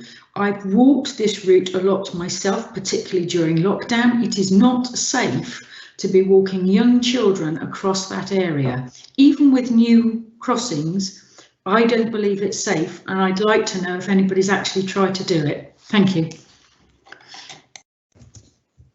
Okay, I don't know if that was a rhetorical question or whether, David, you actually want to answer. I mean, all I would say on that point, as I said, is the connectivity to the existing player and the existing facilities has been considered as part of the application proposal in conjunction with the Highway Authority. There's been discussions throughout the process in terms of what would be required to provide that connectivity. And as I say, there was a requirement for a controlled crossing point on Twyford Road for pedestrian safety, and the Highway Authority have not raised any objections on highway safety or pedestrian safety grounds, and are satisfied that what's being proposed would be appropriate from a highway perspective and, I say, a pedestrian safety perspective. Okay, thank you very much for that. So I believe we have Councillor Irish wanted to ask another question, and then we'll go to Councillor Doogie after Councillor Irish. Thank you, Chair. Just a question about primary schools, really. It's been mentioned tonight that Otterbourne Primary School is the closest school, but I would dispute that. I think Shakespeare is much closer than Otterbourne. Correct me if I'm wrong, but I think Shakespeare is much closer. Thank you. Okay, David?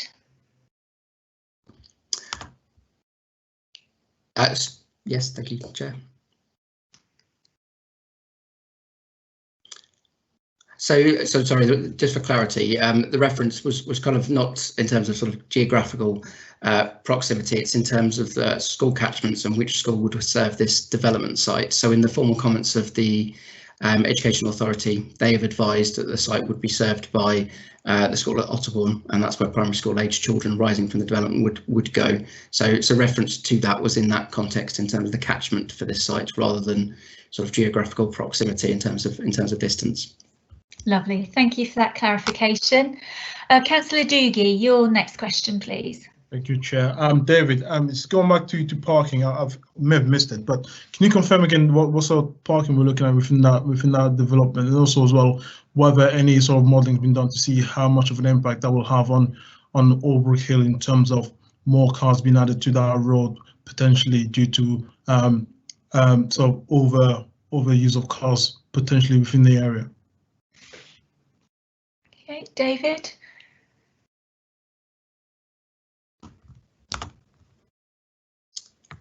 So in terms of, sorry, I'm just waiting for the live.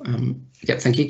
So in terms of car parking, so I said it's an outline application, so the detail of the exact detail of the layout isn't being considered or for approval at this stage. The indicative layout demonstrates that on-site provision could be made in accordance with the council's standards. So that would be specific to the residential properties. It shows a fully allocated parking in that respect, as well as space for visitor parking, which would be through a combination of sort of designated bays for visitors, as well as sort of informal parking kind of on road. In terms of Knoll Hill itself, obviously the section that runs up to the site from the roundabout is not particularly sort of safe to park on anyway. The TRO that would be as part of the access works would probably secure some sort of yellow lining around the access itself to prevent parking there. But in terms of, as I say, the overall provision, what we can do is seek to secure adequate parking in accordance with the council standards to serve the development on site, and the proposals do demonstrate that could be achieved. Okay, thank you for that. So final chance, councillors. We've done quite a few questions, but if anyone else has a final question they want to ask, now is your opportunity to do so. Okay, I can't see anybody, so can I please have a proposer for this recommendation? Yes, Chair, I'm happy to propose.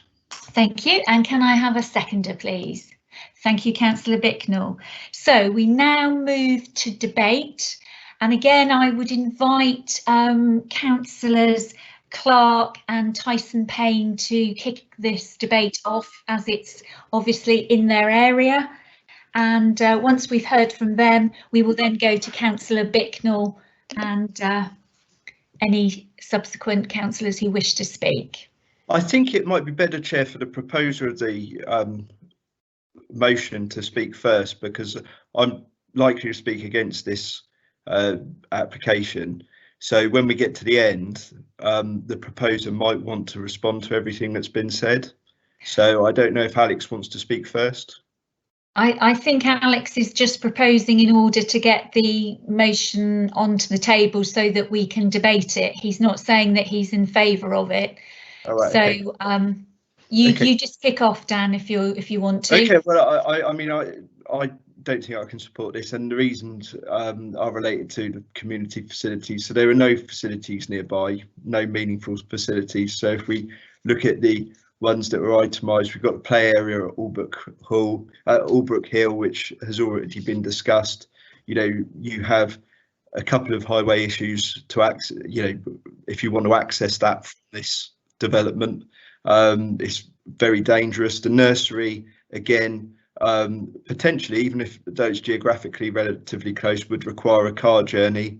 Tesco at Twyford Road was mentioned. You know, I said earlier that I felt that was too far to be considered within walking distance for convenience, and if someone you know, is potentially not able-bodied, that could be an impossible journey without a car.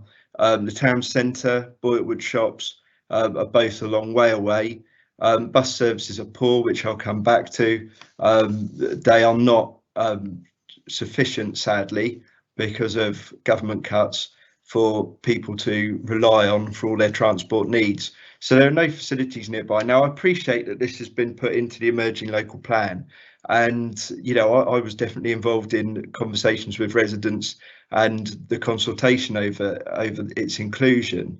And my issue is that, you know, when it was during the process of this site being included, it was envisaged that due to the SGO there would be quite significant infrastructure coming into Albrook Parish, and so the 45 homes in the context of that potential infrastructure is very different to what we'd be considering here. And one of my issues is that during the process of discussing that emerging local plan, a lot of, you know, the one that was submitted in 2018 to the planning inspector, a lot of spokespeople for residents in Albrook and parish councillors at the time argued for what was then called option A.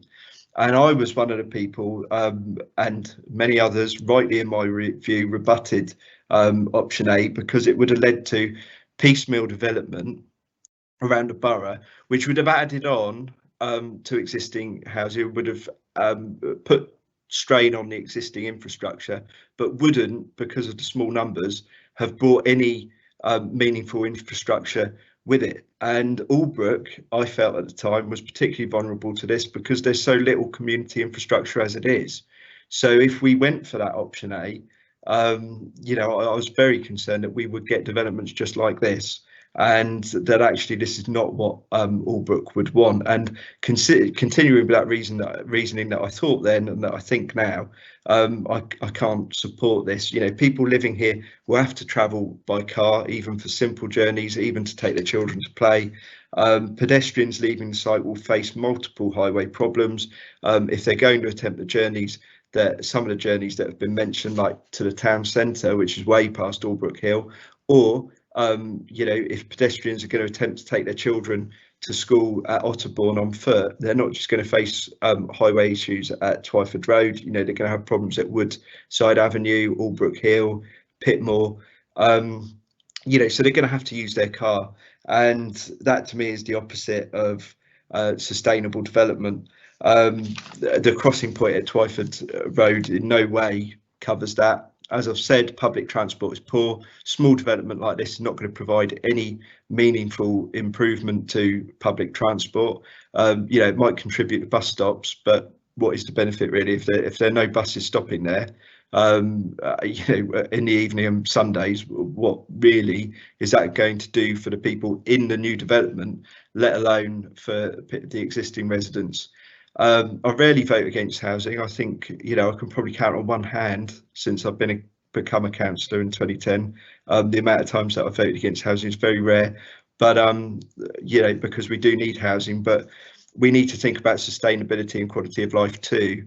And you know, if you look at Albrook Knoll next door, residents regularly complain that there is nothing there. One thing I would just correct is it has been said there's nowhere to kick about a football nearby, but there is actually an area in Albrook Knoll, but it's been neglected, which is another matter. But people in Albrook Knoll feel that you know, there's nothing nearby. You know, since that development was built at Albrook Knoll, Albrook has lost a shop, it's lost a post office, it's lost a pub. There was talk with the emerging local plan with the SGO that there could be a lot of infrastructure coming into Albrook, but that's not now going to happen. And I think in the spirit of the NPPF, where you look at not just existing people's needs, but the needs of future people who are going to be living on this site, I think the application as it is just not sustainable development. So I'll be voting against it. Okay, thank you for that, Councillor Clark. So we're going to go to Councillor Tyson Payne, and then we'll be going to Councillor Bicknell. Thank you, Chair. I too am unable to support this application for a number of reasons, most of which Councillor Clark has already expressed. So I'm not going to repeat them except in bullet point form. I'm not happy about the loss of gap. I'm not happy about the traffic on the roundabout. I'm not happy about the public transport connectivity. I'm not happy about the loss of green space. Access to amenities is appalling. It couldn't get much worse. The play area across the road is just farcical. And actually I think it's too many houses in the space as well, but I know we're probably outland that's not quite relevant, but I can't support this. I can't see anything good coming out of it, so I won't be supporting this. Thank you very much, Chair. Okay, over to you, Councillor Bicknell, for your thoughts, please. Thank you, Chair. I mean, obviously this is in the emerging local plan. This site was also actually in the local plan that was rejected by the planning inspector. So it's always been in the local plan to actually take it out and realign the urban edge, so there actually, in policy terms, is no loss of countryside at the end of the day, because that's what local plans do, is they can redraw the urban edge. So in policy terms, on that side of things, there's nothing against it. I note also that highways have no problems. They're the consultees, they're the experts where it comes to actually highways. So Hampshire Highways, as the highway authority, are actually have no objection. It does comply with the NPPF on the three main areas, in my view. There's a lot of stuff that needs to be tied up in the reserve matters, obviously, because you know, and we brought that out in questions, because this is just an outline application. This is a detailed application for the access to the site and in principle for development. And that's as far as the actual development discussion on this stage actually goes, because the rest of it's covered in reserved matters. I will add that I do believe that before we get to reserved matters, there does need to be more discussion with the parish. The parish need to be involved as to how the actual site can actually be fully laid out properly. And that yes, there are no facilities close by. Well, there isn't any facilities close by for the entire development that was done at Dragon Way that provided Albrook Meadows. There's no there's no facilities close by at Albrook Knoll. The actual precedent for development has already been set, and that because you've got development, recent development, that is actually further away from local facilities than this one. And of course, you've got existing with Albrook Knoll and the property, Albrook Knoll and the properties are around there. So the precedent has already been set. So I can't see any reason why actually, if this went to appeal, that it wouldn't be overturned. Because, as I say, it is council policy. It was in the plan that was rejected by the inspector. It's in this plan. The urban edge is moved. It's not a loss of countryside. It's not a loss of the gap. There's a precedent already for development, and all the other points that have been picked up would actually be picked up in reserve matters. So I'm quite happy to support this on the principle of development and the detail for the actual access. Thank you, Chair. Okay, thank you, Councillor Bicknell. We're now going to go to Councillor Irish, please.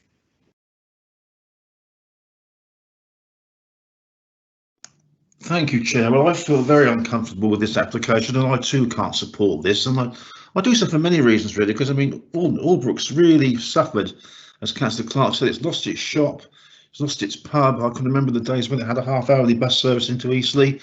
It's suffered. There's nothing going into Albrook. Everything's being taken out of Albrook, and now you want to put a community in that's really going to be a little bit isolated. And the play area, to me, that worries me intensely, because you can't expect small children to cross that busy woodside and then go around that roundabout and then cross another road and then go up Albrook Hill to a play area. We don't really expect children to go that far. I can't think of anywhere else in the borough that children have to go that far for a play area. So I really can't support it, and I should be voting against, Chair. Thank you. Okay, so David has asked whether he could comment at this stage, so now might be a good opportunity, David, if you'd like to come back in. Yes, if I may, Chair, if that's okay. So just in terms of the points that have been raised relative to the sort of location of the site and the principle of development, residential development on this site, and really to pick up also on what Councillor Bicknell had said as well.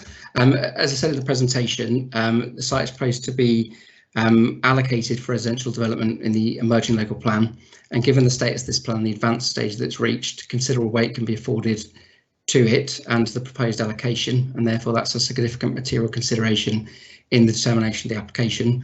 Whilst the SGO sort of policies would be deleted following the inspector's feedback, the inspector didn't request any changes to this particular policy to allocate this site for development. And as I say, given the stage that the plan has reached, officers' advice would be that it wouldn't be reasonable to refuse the application for development on principal grounds, given the status of the emerging plan and the council's decision to allocate this site for development moving forwards. Okay, thank you for that very clear steer there, David. Do I have any other councillors who wish to speak? Anyone else want to take part in the debate at this stage? Councillor Bourne.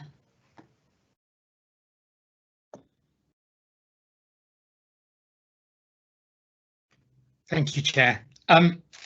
Provision of bungalows is a rare occurrence at the moment, so the plan to have bungalows would be really appreciated. The 35% affordable housing also is desperately needed in Eastleigh. The Twyford Road crossing is also a really good thing that the not just the new residents would need, but the existing residents would need. You know, housing is needed. Prospective people moving in there will know, well, hopefully research and see the area they're moving into, and if they want to live next to shops, then they would choose not to live there. I still think that as mentioned before, the play area is unacceptable where they're expected to go. Whilst there is a controlled crossing going in at Twyford Road, Woodside Avenue is not a place to cross the road with children. It's people zooming off that roundabout or zooming up to the roundabout. You know, I've been up there a few times. It's not, you know, not the place where you would want to take young children just to get to a park. So with this number of dwellings being proposed, I think we should have serious consideration for insisting upon a play area on site, because it looks as though, you know, it's going to attract families, etc. Thank you, Chair. Okay, thank you for that, Councillor Bourne. Councillor Clark wishes to speak. Well, just on the point of bungalows, you know, during the process of this major local plan being thought up, and during the point where this policy was included in it, there was, as I say, talk about a lot more infrastructure in Albrook. And, you know, the bungalows, this might be a side point, but it does illustrate how neglected the residents of Albrook feel, you know, at the moment. The bungalows point wouldn't go down well with residents at all, because at the moment, at the bottom of Pitmore Road, you know, there are 2 bungalows which the council own, which are left empty, and, you know, hopefully will be suitable for people to live in again soon. But at the moment they are empty. So, you know, the community is not really going to see the bungalows as a selling point when, you know, they've already got bungalows in Albrook that, you know, terribly are being left empty when we have such housing needs. So I just felt I had to respond to that point, because I don't think residents are going to see it as a selling point. You know, I stick to my previous comments. I do think that community cohesion, and I think developing community sustainably is really important. Thank you. Thank you for that, Councillor Clark. I think if I understood David correctly, when he talked about the bungalows and why there were bungalows there, it was obviously because that's the highest point of the site and to maintain those sort of views. But yeah, I certainly take your point about sustainable development there. I think I was just responding to, you know, Alex's point that, you know, we should be pleased that there are bungalows there. I just you know, I'm just guessing how that will go down with residents when residents are already complaining about 2 bungalows in the parish that are just being left empty. Okay, thank you for that. Can I just remind councillors, if they do want to speak, that they do need to use the chat and to be invited into the meeting, please. Councillor Tyson Payne, please. Just a point about the bungalows. The bungalows are at the least accessible point in the site. Now, I know this is outline and they may move them somewhere else, but if they're putting the bungalows there because they've got the best, there's something to do with the view and they're at the top of the hill, you've put bungalows that have got the furthest to get to any amenity, be that walking or driving. It seems madness to me. Yeah, thank you.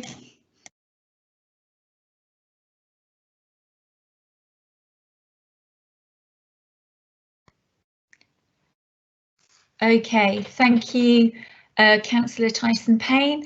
Any further debate from councillors? Okay, I can't see anything. I mean, the comments that I would make, they have all been picked up. So again, I'll just very briefly say them. I think it's the affordable housing is obviously something I very much welcome. I think the infrastructure improvements are really good in terms of actually having the new pathway sort of coming down, or would it be Albrook Knoll? That's really positive. Actually connecting up the walkway is Woodside Avenue, and then again on sort of Twyford, so those pathways are connected all the way up. I think that's really positive, and having a proper crossing at Twyford, the Twyford Road is really positive. In terms of my concerns, I think some really good points have been made about, you know, building houses is incredibly important. And what we're interested in is actually building sustainable communities, and those things are not always the same. And so I do think it is really important that we do create those really strong facilities.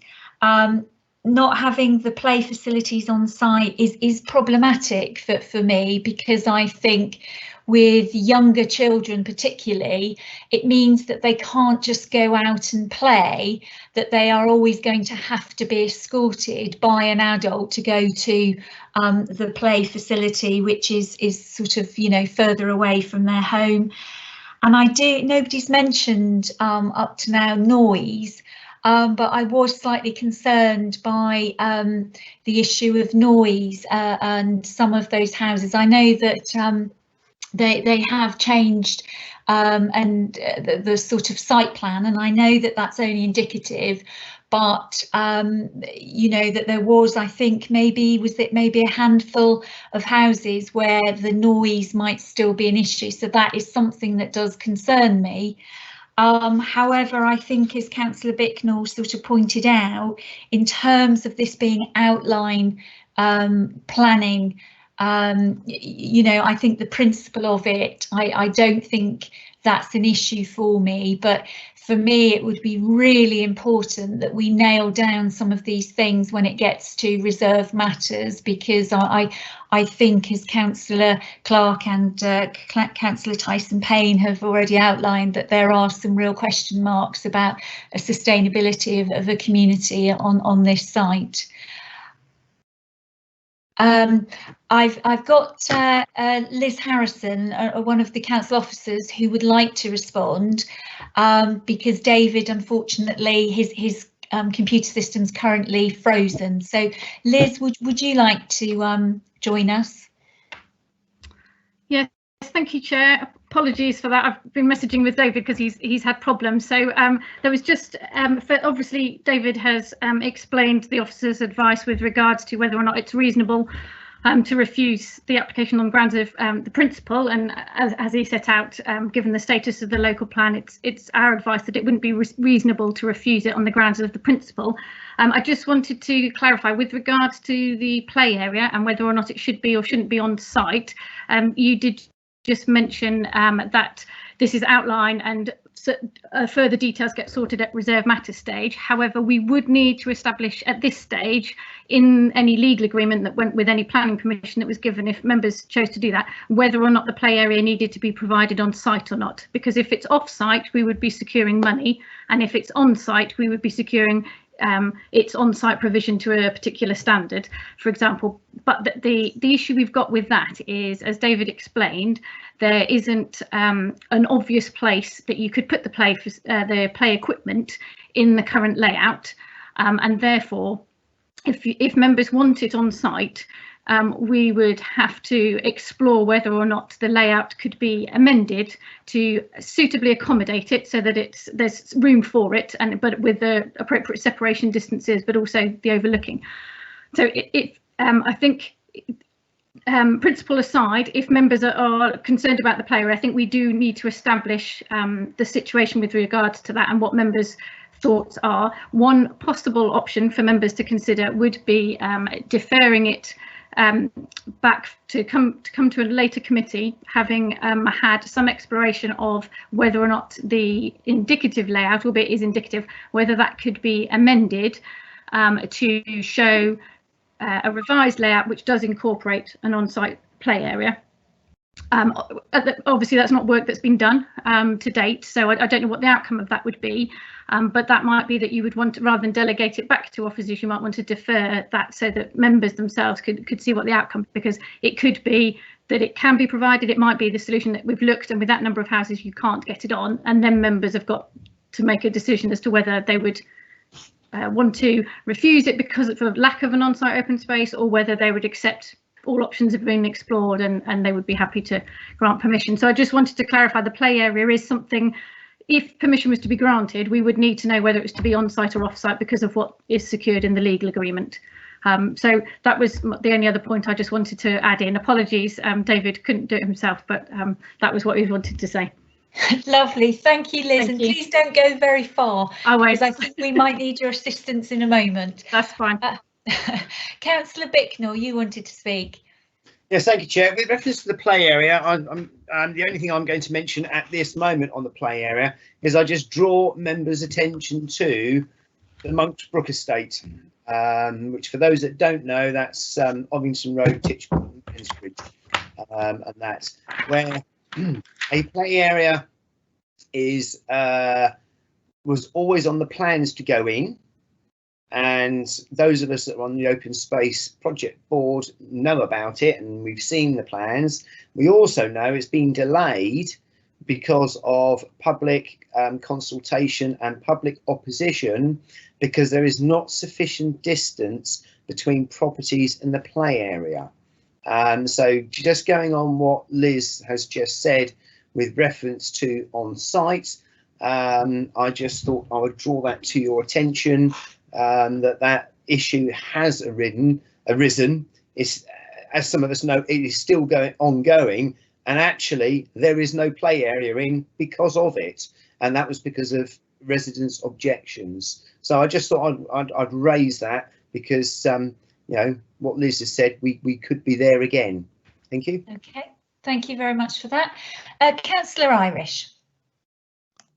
Thank you, Chair, and I'd like to thank Liz for her very, very useful contribution. That was really, really helpful, and it would change my view, I think, if we actually deferred this to negotiate actually getting the play area on site. So, is it possible, Chair, that I can actually move deferral of this for that reason? If you are moving that, and do you have a seconder for that motion? Is anyone prepared to second? Oh, hang on. Oh, yes, Chair, I'm happy to second deferral. Okay, thank you for that, but let's hold that 1 second, because I can see that Helen, our legal advisor for this evening, is desperate to speak to us. Yeah, not to stop this going ahead, but just to remind people that it would be a good idea, and I think we've got the essence of the reasons, but for the proposer or seconder to articulate the reasons for refusal, so that can be clear in the minutes. Not refusal, deferral, sorry, so that can be clear in the minutes, that the reasons for deferral. Okay, so Councillor Irish, you were moving the deferral.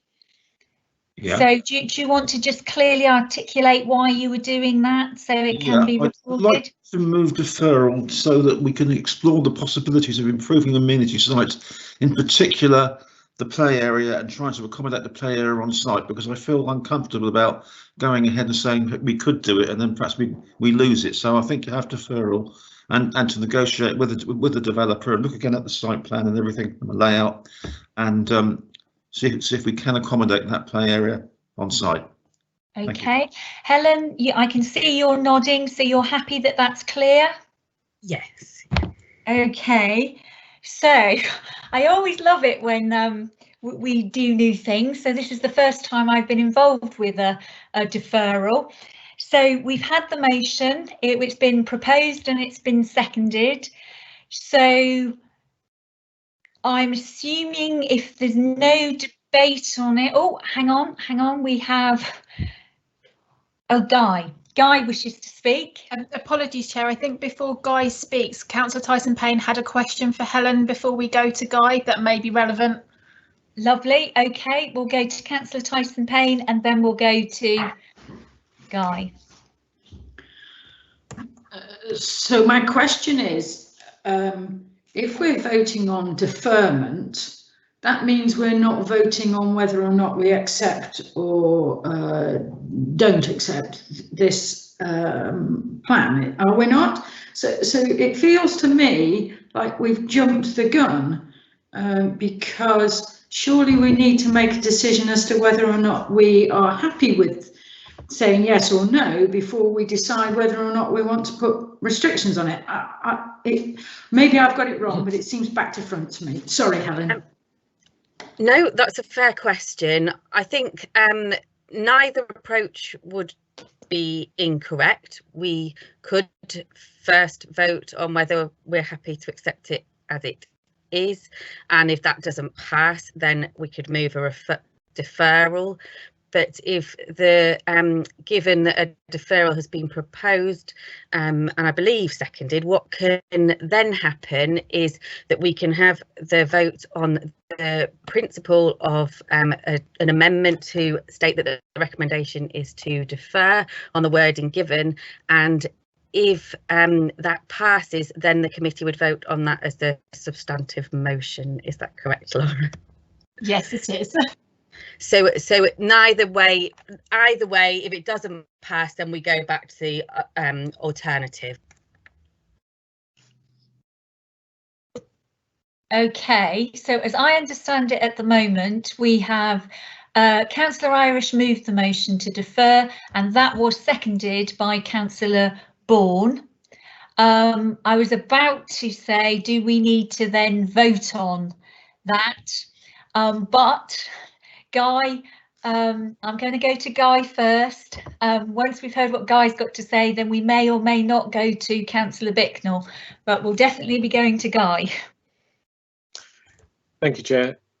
It was just really a point of clarification because Liz, you implied that the option on provision of the play area would be either the provision of funds to provide it off-site or for the developer to provide it on-site. I think there is a third option there, which is for funds to be provided for the council to provide it on-site. So I just wanted to clarify whether that would have been included within this or whether it wouldn't.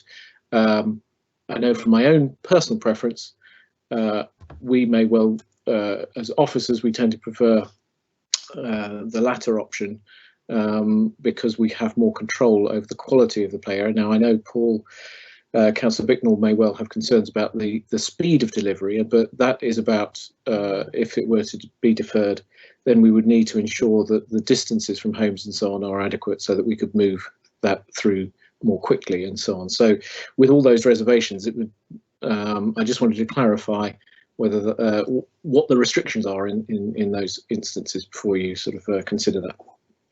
Okay, thank you for that, Guy. And I'm going to go back to Liz, who just wanted to comment on that specific point.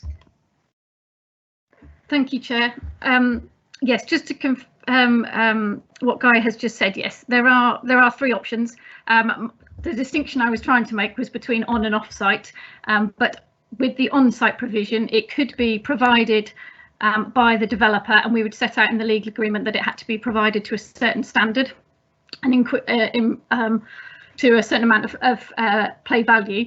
Alternatively, what we quite often do these days is that we secure it on site, and the plan with the legal agreement would need to indicate that it's to be on site, but we would secure the contribution, and then the council would be responsible for carrying out the public consultation on the nature of the play equipment that was to go in, and then be responsible for installing it.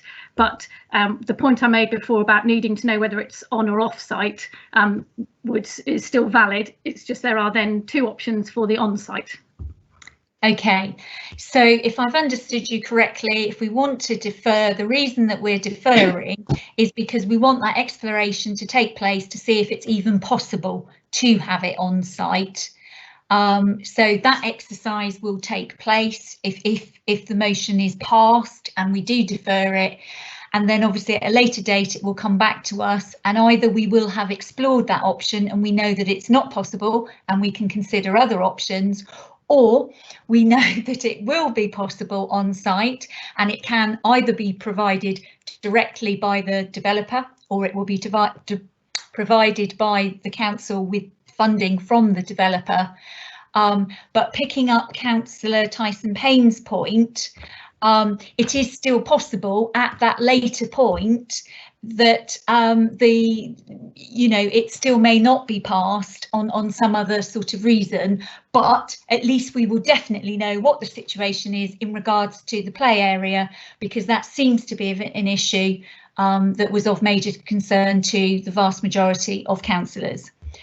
So, with it having been proposed and seconded, am I now safe to go to a vote on that specific point? Councillor Bicknell? Yes, is it a new point?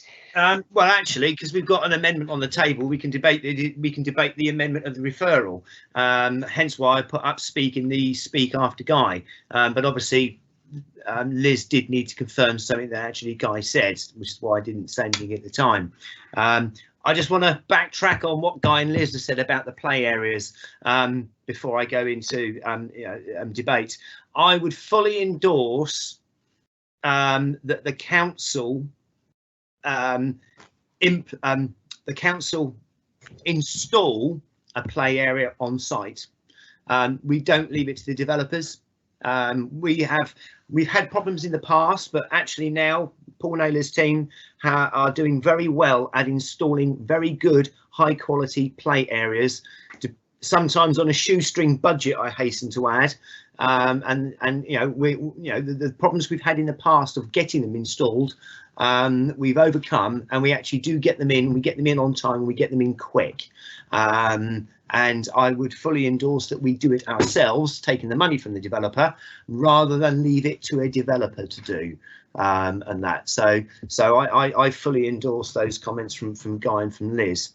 Now, in reference to the amendment that's actually on the table, which is referral, I think it is very sensible way forward at the end of the day, because then we do not have to make a decision as to whether we actually agree this in principle or not. That can be made another day when it'll probably come back as an outline, and we'll have a much better idea as to what the actual situation is with the play area. Reserve matters, yes, but obviously not, as we found out. So the play area has become quite important. So I'll be supporting the referral to actually find out if we can get this on site and what the situation will be before it comes back again. And if it's referred, that if it's deferred, then it's deferred. So I think that's a very, very sensible proposal put forward by Councillor Irish, and I'm grateful that Councillor Bourne seconded it, and I will be supporting this to be deferred. Thank you. Okay, thank you for that, Councillor Bicknell. Councillor Clark would like to come back in. Yeah, just for any residents that are watching, because I've sort of made clear my objection on this, I will support the deferment. I'll support the deferral. However, I'll just echo the point that's been made that I could still vote against it when it returns on a variety of grounds. Thanks. Thank you. Anybody else want to comment at this stage, or are you happy that we go to the vote? Okay, I can't see anybody indicating that they want to speak. So, Laura, do you want to talk us through what you wish us to do on this occasion? Of course, Chair. I think obviously it appears that the deferral is the preferred option from what I'm hearing. So I think it's sensible for us to vote on that first to see if that passes. If it passes, it's the substantive motion, and you can either then continue to debate it, or we can then vote on it again to make it the actual motion and the outcome. Apologies, my brain has completely gone today. So I will take the first vote and we'll see how it goes, and then we can go from there. So as before, councillors, it will be a roll call, and if you can just indicate via when I call your name. So Councillor Bicknell. You're muted, Paul. Yeah, for the deferral. Thank you. Councillor Bourne. For. Councillor Campbell. For. Councillor Clark. Yeah, for deferring the application. Thank you. Councillor Doogie. Yeah, for deferring the application. Thank you. Councillor Irish. For deferral. Thank you. Councillor Mann. For deferral. Thank you. And Councillor Tyson Payne. Against. Thank you. So, Chair, that is 7 for and 1 against. Therefore, that is now the substantive motion. So now we need to check if there is any further debate before we go ahead and vote on it again for it to be the outcome. Okay, does anyone want to speak? Or are you happy that we go to the final outcome vote, so to speak? Okay, I think whilst silence is golden, so let's go to the final vote then, hopefully. Thank you, Chair. As before, councillors. Councillor Bicknell. Right. Before I say anything, can I just check that we are basically in effect voting on the deferral again? You are. We have to vote twice because it becomes a substantive motion now, and you now need to confirm that you're happy with that. It's always best to double and triple check on these things. Absolutely. No problem. Right, Councillor so Bicknell? yes, 4. Councillor Bourne. 4. Councillor Campbell. 4. Councillor Clark. It's 4 deferral. Thank you. Councillor Doogie. 4 deferral. Councillor Irish. All deferral. Councillor Mann. 4. And Councillor Tyson Payne. Thank you very much. And as before, Chair, that's 7 for and 1 against. So that is the substantive motion carried. Lovely, thank you. So we now move on to our next item, which is item 8, planning application for 3 Newtown Road in Eastleigh. Oh, sorry, I've got Councillor Clark wishing to speak. Yeah, Chair, as I explained to you before the meeting, I need to give my apologies now because something that's come up that I need to do for tomorrow. So apologies, everyone. Have a good evening. Okay, thank you, Councillor Clark. So we are on, sorry, as I said, item number 8, it's 3 Newtown Road, Eastleigh. Again, councillors, you need to be present for the duration of this item in order to be able to vote. And can I ask David if he is able to join us to present his report?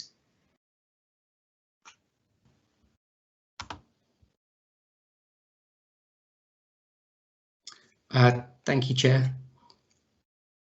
I have managed to rejoin the meeting with intermittent sound, so I will try my best to present the item, but I may need Liz to step in if I encounter any problems. I'll just share my screen.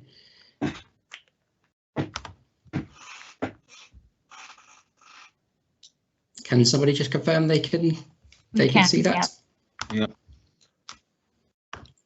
Bear with me one moment.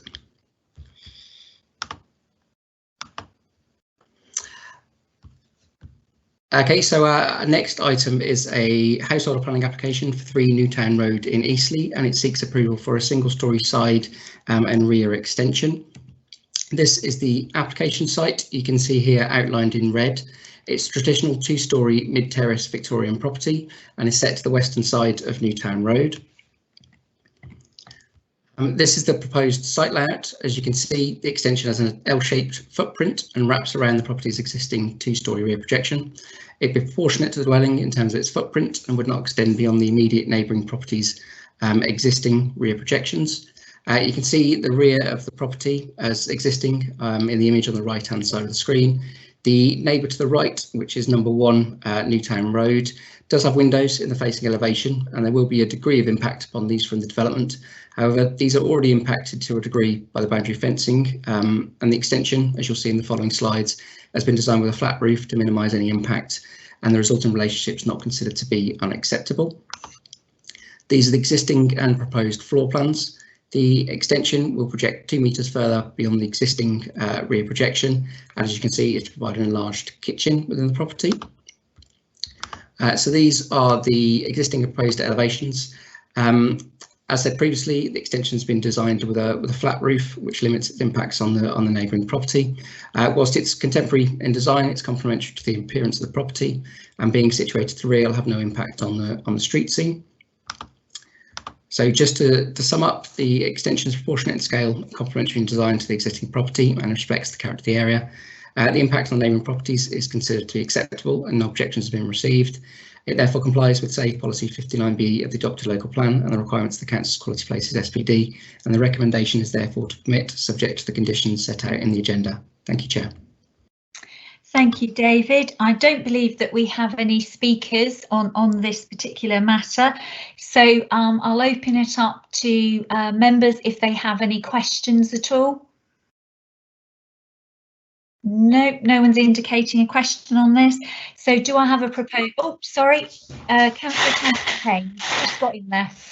Sorry, I wasn't quick enough in with my typing. Thank you. Just curious, the property next door, which I think you said was 1A, 1B, is that one property, one household, or is that multiple occupancy property?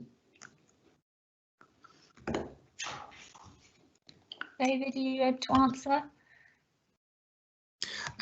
Based on the planning history from the property and for what I understand, that property was converted into 2 flats. I think around about 2004, 2005. So there's sort of a ground floor flat and an upper floor flat. So it's not a single dwelling. It's two separate units of accommodation. Thank you. Sarah again. Sorry, Councillor Tyson Payne again. That's okay. So are the flats owned, or are they rented, or are they owned by the people who live in them? I don't know if you know the answer to that. In my head, it's relevant.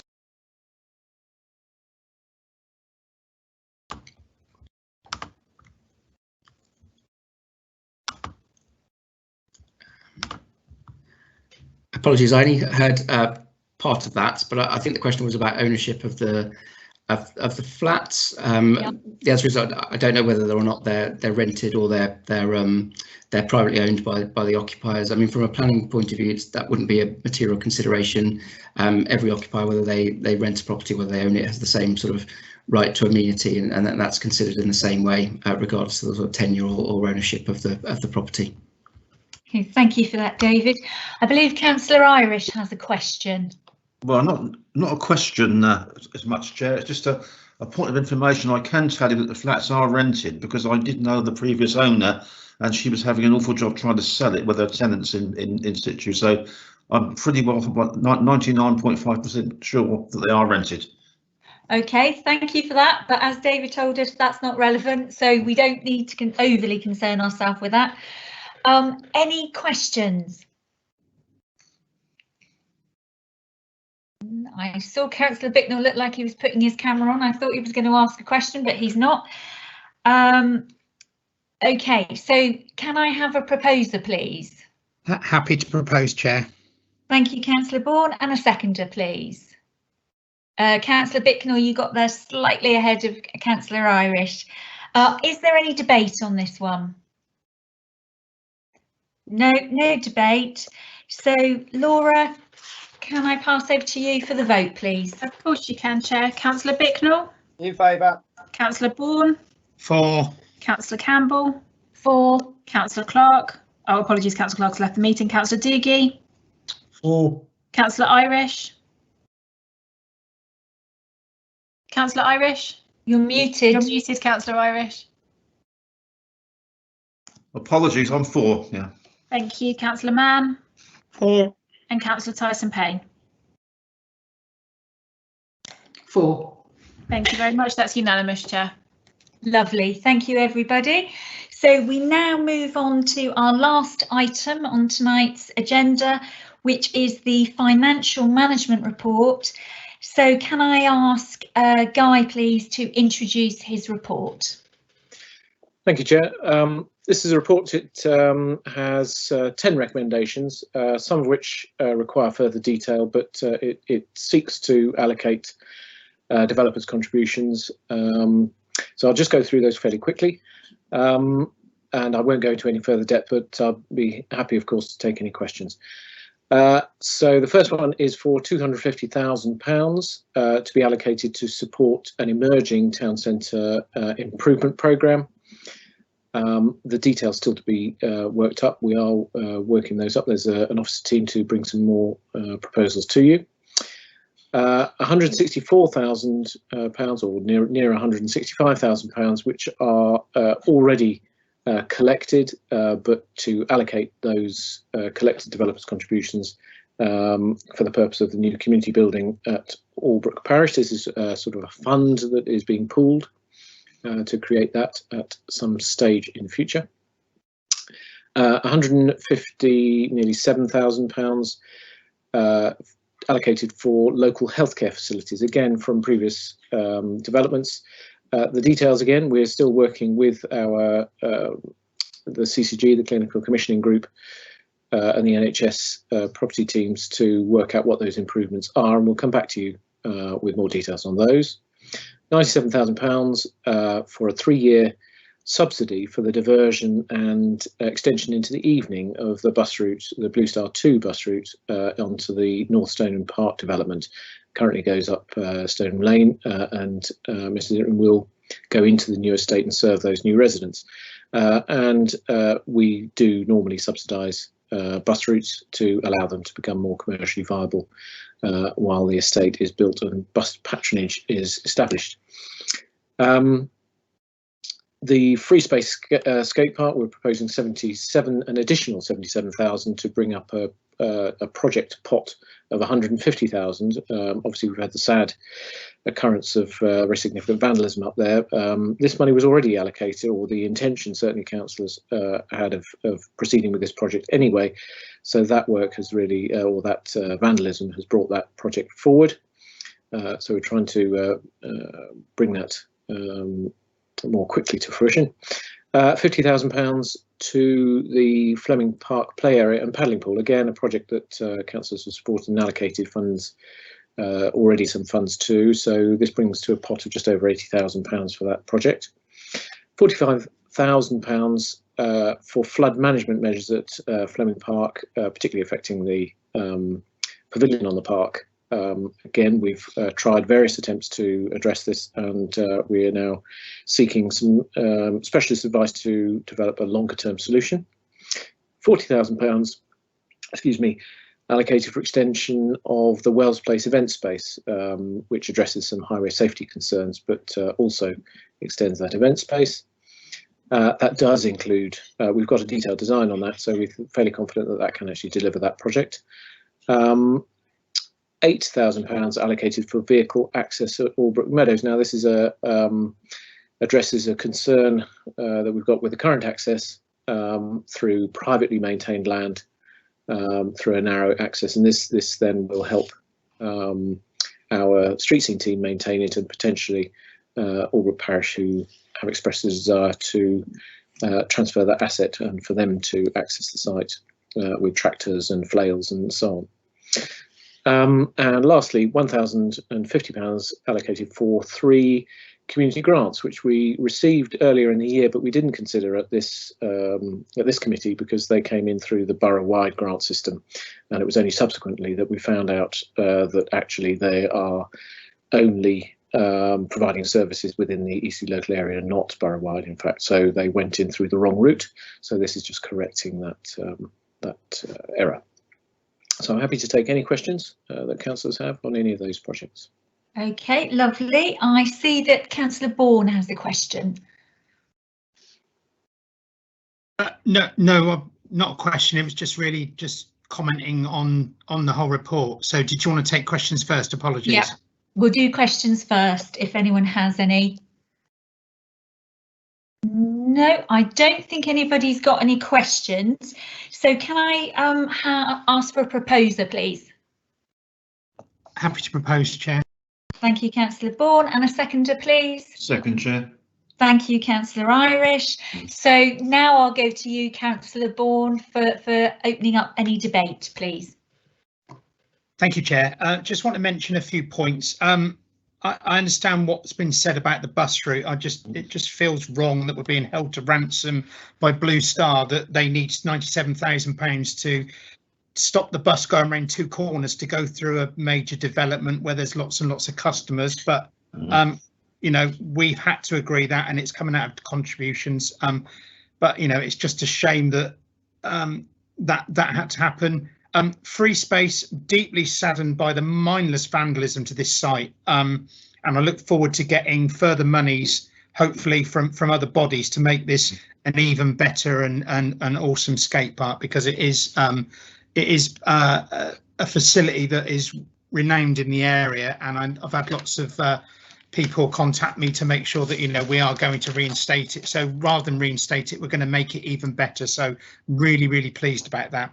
I'm also very pleased to have put forward the idea for increasing the area around the paddling pool. If we can remember back to the long hot summer of 2019, which seems like an age away now, the paddling pool was filled to bursting point with families enjoying it. So to be able to increase that fenced area and provide, you know, hopefully some more water play, I think will be greatly appreciated by the local families in Eastleigh and surrounding areas, because a lot of people travel in here, and I think it'll be a, you know, a real good thing for Eastleigh. And then the other thing was the flooding on Fleming Park. Pavilion on the Park have suffered a number of floodings. You know, they're a charitable organisation, and it has disrupted their business quite a lot, and look forward to, you know, hopefully that being remedied and them having no more problems. So happy to support this. Thank you, Chair. Thank you for that, Councillor Bourne. And Councillor Irish.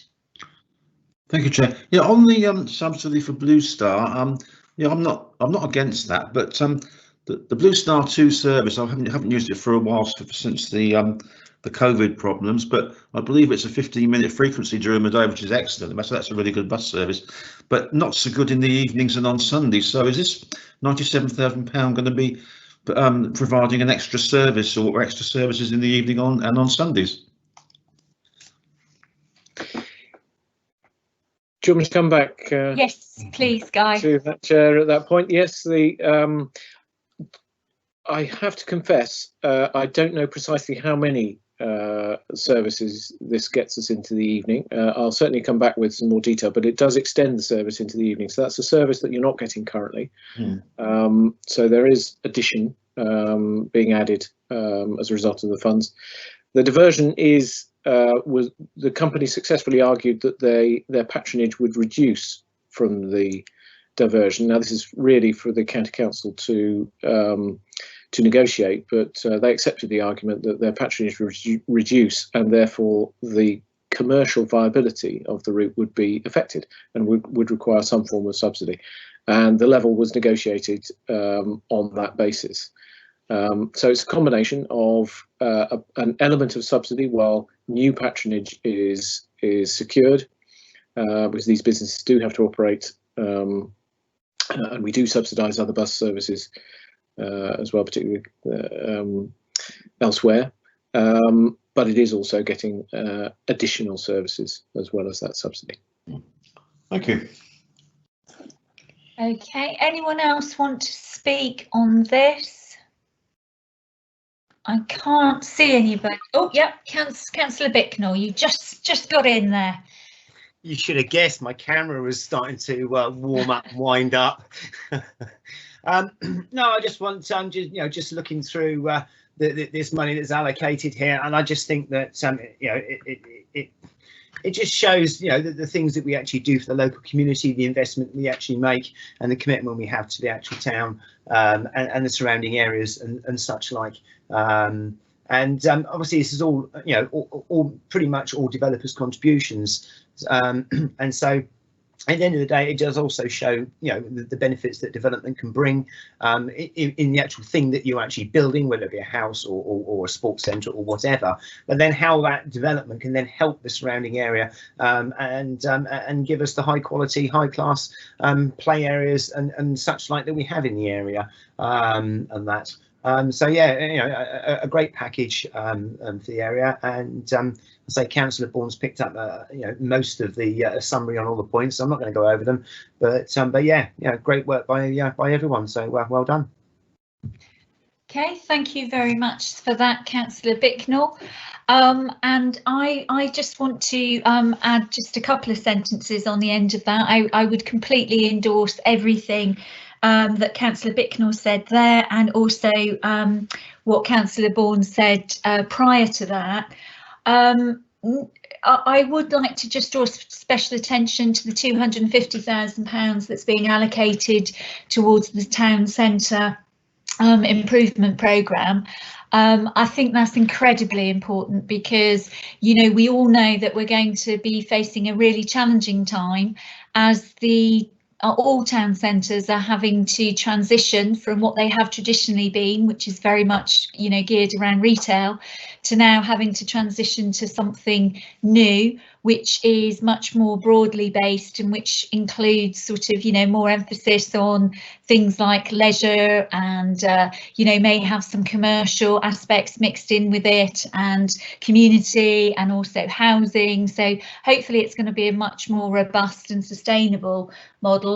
I talked at the beginning of this meeting about how things hopefully are going to start to open up in the next few weeks, and obviously we want to do all we can over the next couple of years, particularly to help our local town centre to respond as positively as it can with the challenges that it's going to face. So that's particularly welcome money as far as I'm concerned. And then Councillor Bourne did mention the flood management for Pavilion on the Park. But I just wanted to put a little bit of colour on that, because that project, I think, potentially is really lovely, because what we're sort of looking at is a very large sort of pond area that will not only hopefully deal with the issues that Councillor Bourne mentioned that Pavilion on the Park have been experiencing, but also that will be a really lovely feature that will improve the biodiversity of the area, will be really good for wildlife, and obviously it's another amenity enhancement for that area and an educational facility that can be used, and I'm sure young people particularly will really enjoy sort of pond dipping and that kind of thing. So some really lovely projects, and it's fantastic that we are in a position to be able to do this. So without further ado, can I ask Laura to do the vote, please? Of course, Chair. So we're voting for all the recommendations as one block. So Councillor Bicknell? For. Councillor Bourne? For. Councillor Campbell? For. Councillor Doogie? For. Councillor Irish? For. Councillor Mann? For. And Councillor Tyson Payne? For. Thank you. That's unanimous, Chair. Lovely, thank you. So to everyone watching, just have to say thank you. This concludes our meeting this evening. I'd like to thank you for listening. The next meeting will be on Thursday, the 25th of March at 10 AM. And as I said at the outset, we will be determining the planning application for Southampton Airport runway. So some of you, I'm sure, will be joining us on that occasion, but for now, thank you and good evening.